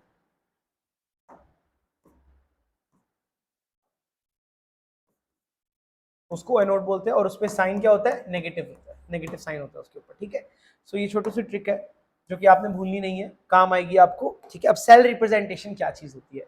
सेल रिप्रेजेंटेशन होती है कि when we don't want to write the reactions again and again, तो हम एक रिप्रेजेंटेशन में सेल को लिख के दिखा सकते हैं। ठीक है, सेल रिप्रेजेंटेशन किस प्रकार होती है, इस तरफ तो आप लिखते हो लेफ्ट हैंड साइड पे एनोड, बीच में 2 डंडे, और इस तरफ लिखते हो कैथोड। याद रखना हर एक चीज का मतलब होता है। अगर मान के चलो मैं डबल डंडा लगा रहा हूं, डबल डंडा का मतलब होता है सॉल्ट ब्रिज, सही है। अगर मैं सिंगल डंडा लगा रहा हूं मतलब चेंज ऑफ फेज, यानी कि फेज बदला है सिर्फ और सिर्फ। ठीक, और अगर मैं कोमा लगा रहा हूं तो कोमा का मतलब हो जाएगा change of species, change of species, but the phase is same, but the phase is same. ठीक है, very important, very very important. ठीक है, जैसे आपने कभी देखा होगा अगर Fe2+ है तो कभी भी ऐसे नहीं लिखा होगा, दिस इज इनकरेक्ट मेथड, क्योंकि इनका फेस तो दोनों का ही एक्वस है ना, तो ये हमेशा ऐसे लिखा होगा Fe2+ कॉमा Fe3+ ऐसे करके। ठीक है, सो इट इज इंपॉर्टेंट, अगर फेस चेंज हो रहा है तब सिंगल डंडा आता है, ये बात बहुत ज्यादा जरूरी है, भूलना मत इस बात को बच्चों। ठीक है, चलिए, सो ओके, कोई डाउट नहीं है किसी को। अब देखो इसके साथ का एक बढ़िया सा क्वेश्चन भी है हमारे पास, वो क्वेश्चन हम लोग ट्राई करते हैं, फिर हमें समझ में आएगा कि क्या था, है ना? So what the question do we have here is this one, very easy question. Question में कहता है डैनियल सेल इज, अब इसमें बताना है कि डैनियल सेल कौन सा होता है। तो डैनियल सेल के बारे में तो आपको मालूम ही है ना, गैल्वेनिक सेल का सबसे इंपॉर्टेंट एग्जाम्पल डैनियल सेल है। ठीक है, जब भी हम लोग गैल्वेनिक सेल पढ़ते हैं ना, सबसे पहले यहाँ पे हमने गैल्वेनिक सेल पढ़ना शुरू किया था। So Daniell cell is the most important example, ये लो मैं यहाँ पे बता देता हूँ। ठीक है, most important example, most important example of galvanic cell is, क्या होता है most important example is Daniell cell. ठीक है, डैनियल सेल में बेटा जी कैथोड पे हमेशा क्या रहती है, कॉपर, और एनोड पे क्या रहता है, zinc. So the reaction goes like this. Cathode का reaction is copper 2 plus aqueous plus 2 electrons gives you copper solid. Anode पे क्या रहता है, zinc solid gives you Zn2 plus aqueous plus 2 electrons. यहां तक बात समझ आ गई, दोनों को ऐड कर सकते हैं हम लोग easily. So what do I have here, यहां बनेगा ये, दो इलेक्ट्रॉन से दो इलेक्ट्रॉन कट गए, ये देखो दो इलेक्ट्रॉन से दो इलेक्ट्रॉन कटे, तो the equation goes like this, copper 2 plus aqueous plus zinc solid gives you copper solid plus zinc 2 plus aqueous. ठीक है, that is how you will write the galvanic cell. अब इनकी रिप्रेजेंटेशन की बात की जाए तो बस आइए देखते हैं क्वेश्चन क्या है हमारे पास. ठीक है, बहुत इजी क्वेश्चन था. देखो क्वेश्चन क्या है बेटा जी, द क्वेश्चन सेज दिस, कहता है हमसे कि इनमें से डैनियल सेल कौन होगा. अब डैनियल सेल के बारे में हम अच्छा खासा ज्ञान जानते हैं कि लेफ्ट हैंड साइड पे होता है क्या, जिंक, राइट हैंड साइड पे होता है क्या, copper. So what is the correct answer, A is the correct answer. ठीक है, इससे इतना आसान क्वेश्चन पता नहीं क्यों इन्होंने दे रखा है, पर चलो है तो है. और देख लो ये CSIR दिसंबर 2012 का क्वेश्चन है, बहुत इजी क्वेश्चन है. इतना आसान क्वेश्चन तो जैम में आना भी नहीं डिजर्व करता, पर चलो आया हुआ है तो हमें करना तो था ही. ओके, नॉन्स पे बेस्ड है, एक क्वेश्चन और ट्राई करोगे और मुझे आंसर दोगे. अरे नॉन्स पे बेस्ड है, एक और क्वेश्चन है छोटू सा, फटाफट से ट्राई कीजिए और मुझे इसका आंसर बता दो. ओके चलो 1 मिनट देता हूं मैं आप लोगों को बच्चों, जल्दी से ट्राई करके इसका आंसर दे दो मुझे, हरी अप. ये लो, ये लो, आपके पास ये क्वेश्चन है.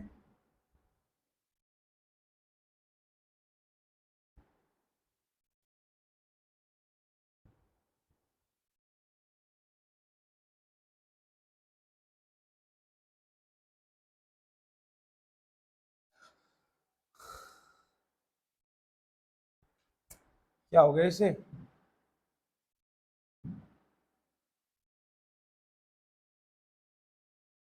Okay try this please, easy सा क्वेश्चन करो. ये हमें एक रिएक्शन दे रखी है, इस रिएक्शन के अकॉर्डिंग नॉन्स लिख के दिखाओ और करके दिखाओ ये क्वेश्चन. चलो चालू हो जाओ.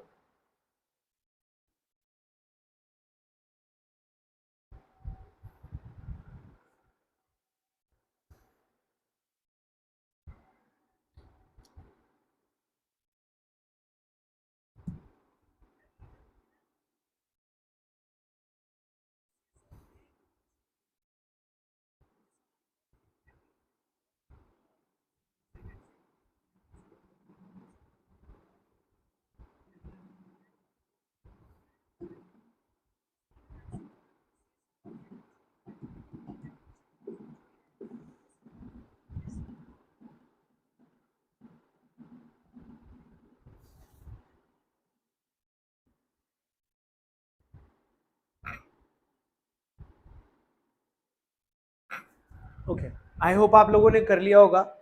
सो let me tell you the correct answer. इस क्वेश्चन का जो करेक्ट आंसर आ जाएगा दैट इज बी. एब्सोल्युटली सही है शिवानी, शाबाश बच्चे, बहुत ही बढ़िया. ठीक है, बहुत आसान क्वेश्चन था.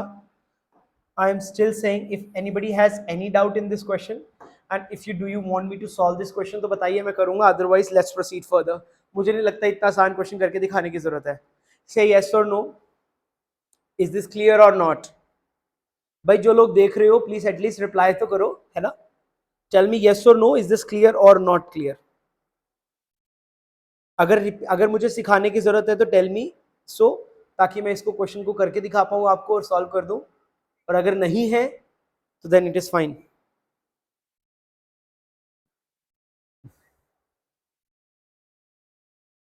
इट इज क्लियर और नॉट क्लियर, जल्दी बताओ फटाफट से. ठीक है, नॉन स्टिक क्वेश्चन लिखना है और ई ले लेंगे उस तरफ जाके. सो आई डोंट थिंक इससे आसान क्वेश्चन आपको मिल सकता है. दिस इज सुपर इजी बच्चों. ठीक है, ओके ओके और नॉट. ठीक है, one more question we have here. चलिए, ये भी एक बहुत ही आसान सा क्वेश्चन है. Again this belongs to December 2013.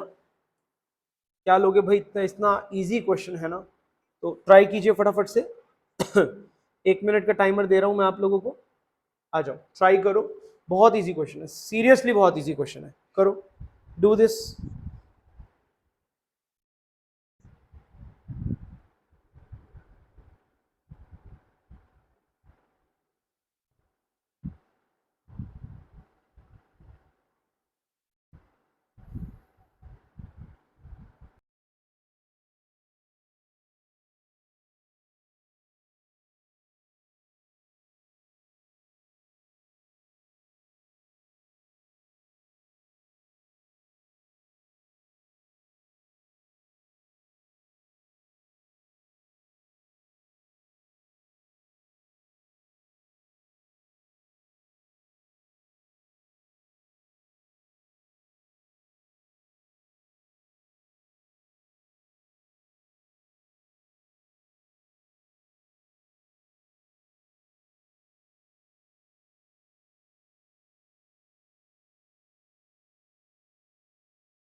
Is my voice audible now? अभी ठीक है वॉइस?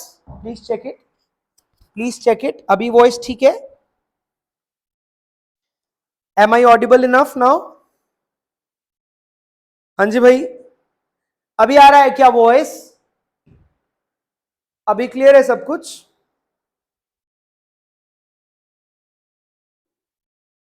हाँ जी बच्चों बोलो, ठीक है। So that is pretty much it. I hope आपको कुछ समझ में आया होगा। हमने काफी सारे टॉपिक्स किए, एक टॉपिक और जो मैं आपको छोटा सा बता देना चाहता हूँ, दैट इज इलेक्ट्रोलिसिस। जल्दी से इलेक्ट्रोलिसिस के बारे में 2-3 बातें जानते हैं और फिर कल इसको करेंगे, ठीक है? सो देखो बच्चों, जब भी हम इलेक्ट्रोलिसिस करते हैं तो इलेक्ट्रोलिसिस के 2 पार्ट्स में डिवाइड होता है टॉपिक। क्या क्या 2 पार्ट्स है? एक पार्ट है हमारा, अच्छा, एक पार्ट है हमारा products of electrolysis, products of electrolysis, and दूसरा पार्ट है हमारे पास Faraday's law of electrolysis, Faraday's law of electrolysis, ठीक है? प्रोडक्ट ऑफ इलेक्ट्रोलिसिस तो बहुत आसान है, बस कैथोड और एनोड की रिएक्शंस लिखनी आनी चाहिए और आपका काम हो गया, ठीक है? बट प्रोडक्ट ऑफ और फैराडेज लॉ ऑफ इलेक्ट्रोलिसिस बहुत ही ज्यादा इंपॉर्टेंट टॉपिक है, क्योंकि जब भी मैं फैराडे लॉ की बात करता हूं तो इसमें 2 लॉज हैं, लेकिन आपको मैं इसमें एक ट्रिक बता रहा हूं जो कि आपने कभी नहीं भूलना और आपका क्वेश्चन कभी नहीं गलत होगा इस ट्रिक से। That is number of Faraday, number of Faraday is always equals to the number of gram equivalent. ये वाला लॉ मत भूलना बस जिंदगी में कभी, और आपका क्वेश्चन गलत होने का मतलब ही नहीं है, ठीक है? सो नंबर ऑफ फेराडे कैसे निकालेंगे?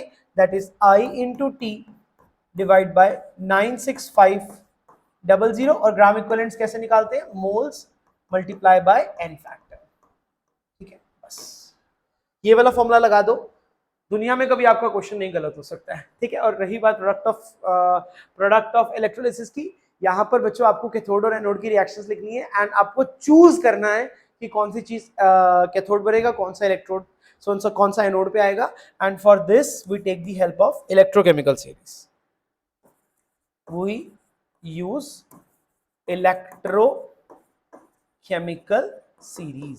सही है। और यहां पे आपको इलेक्ट्रोकेमिकल सीरीज का मस्त एकदम ऑर्डर तैयार होना चाहिए, याद होना चाहिए, तभी काम बनता है। सो यहां पर इलेक्ट्रोकेमिकल सीरीज का आज मैं ऑर्डर बता देता हूं आपको। सो इलेक्ट्रोकेमिकल सीरीज कैसे लिखी जाती है बेटा जी? How do I write the electrochemical series? इसके लिए एक आपको ट्रिक बता देता हूं मैं। ट्रिक क्या है ये याद रखेंगे। लिक बासर काना मग। देखो ट्रिक का कोई मतलब नहीं है, it is only for remembering it, mnemonic है। लिक बासर काना मग अल मंजन कर, अल मंजन कर फिकड़ कोनी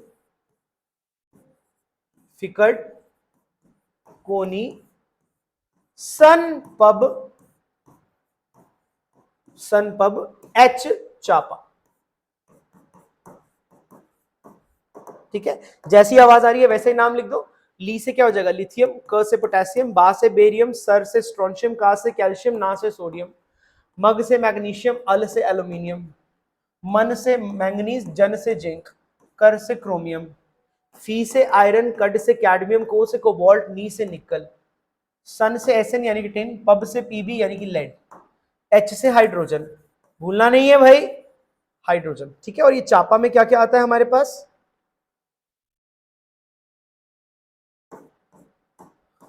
चापा में कैसे आता है? Copper, Hg, Ag, Pt and Au। ठीक है, so this is the electrochemical series. अगर मैं इसको सीरीज में भी लिखना चाहूं, so how can it be written as? It can be written like this बच्चों। सो यहां से क्या आ जाएगा? लिक बा सर का ना मग अल मंजन। अच्छा, मंजन करते वक्त पानी चाहिए होता है तो इसके बीच में पानी डाल दो। अल मंजन कर फी कड को नी सन पब एच चापा। चापा में क्या था? कॉपर, Hg, Ag, Pt और Au। ठीक है, ये पूरी सीरीज हो गई। याद रखना है कि हाइड्रोजन के लिए जो ई नॉट वैल्यू है वह 0 है। और ये 0 क्यों है? आर्बिट्रेरीली। आपसे एग्जाम में क्वेश्चन पूछ सकता है, the electrode potential of hydrogen is taken as 0 because. अब बिकॉज में रीजन क्या क्या देगा? Because it is cheap, because it behave both as metals and non metals. मतलब अलग अलग रीजन देगा और वो रीजन सुनने में सारे बढ़िया लगेंगे, है ना।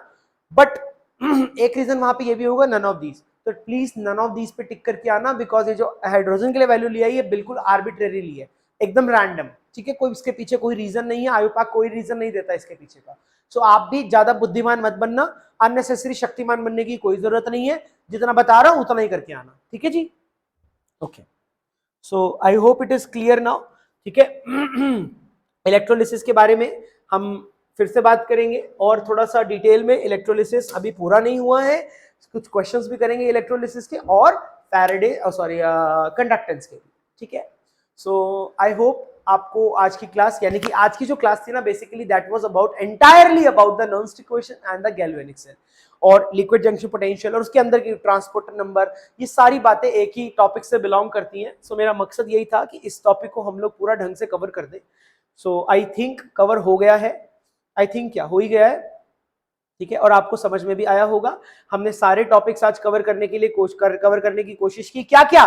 We try to cover the नॉन स्टिक इक्वेशन, ट्रांसपोर्ट नंबर भी हमने किया, सेल रिप्रेजेंटेशन किया, रिलेशनशिप बिटवीन ये electrolysis and Gibbs free energy, ये सारे के सारे टॉपिक्स हमने किए and all these topics were super important. कल भी हम लोग कंडक्टेंस के कुछ टॉपिक्स करेंगे और गैल्वेनिक के भी जो रिमेनिंग एक दो चीजें, और कल मैं आपको थोड़े से ग्राफ्स भी बताऊंगा टाइट्रेशंस के। ठीक है, मतलब अगेन 2 दिन का कोर्स होता है और 2 दिन में will try to do the maximum amount of questions. ठीक है बच्चों, सो आई थिंक आई होप आप सभी को समझ में आ गया होगा। If anybody would like to ask, share और tell me something, you are free to do that, है ना। So we are stopping for today, आज के लिए हम लोग इतना ही करेंगे। ठीक है, सो आप लोगों के जो भी डाउट्स हैं प्लीज पूछिए अपने डाउट्स को, और फिर हम लोग बंद करते हैं अपना आज का लेक्चर। ठीक है। ओके, बंद करने से पहले जाते जाते फिर से एक बार आपको बता देते हैं कि देखो बच्चों, हम लोग तो कोशिश करते ही है कि आपको यूट्यूब पे मैक्सिमम चीज़ों को कवर करवाएं, but again practically it is impossible, है ना। जो काम मतलब इलेक्ट्रोकेमिस्ट्री पूरा जो है वो 10-12 लेक्चर का काम है। 10-12 लेक्चर मतलब 1.5 घंटे के 10-12 लेक्चर अगर हम कर रहे हैं तो दैट मीन्स अप्रोक्सीमेटली 20 आवर्स, है ना। सो 20 आवर्स के हमारा जो काम है 18-20 आवर्स, उसको हम लोग प्रैक्टिकली नहीं कर सकते ना 2-4 घंटे में। सो इसीलिए हम लोग सिर्फ टॉपिक्स वो उठाते हैं जो बहुत इंपॉर्टेंट होते हैं, और ताकि जिसमें से हमें क्वेश्चन मिलेगा ही मिलेगा। देखो अभी मैंने तुम्हें 6 टॉपिक कराया और इन 6 टॉपिक से तुमने कम से कम 10-12 क्वेश्चंस किए CSIR नेट के, जो कि इजीली तुमसे हो रहे थे, है ना। सो that is the goal of this class, कि आपका रिवीजन भी हो जाए और सुबह सुबह कुछ काम की बातें भी सीख लो, ठीक है। Okay, so I do not think कि would you would like to mention और शेयर एनीथिंग। ठीक है, ओके बच्चों, so that is all for today. Thank you very much कि आप लोग इतनी सुबह सुबह उठे, क्लास लगाई आप लोगों ने, मेहनत करते हो भाई तुम भी, है ना, और मेहनत करो थोड़ी, ठीक है। थैंक यू बच्चों, बहुत बहुत शुक्रिया आप लोगों का।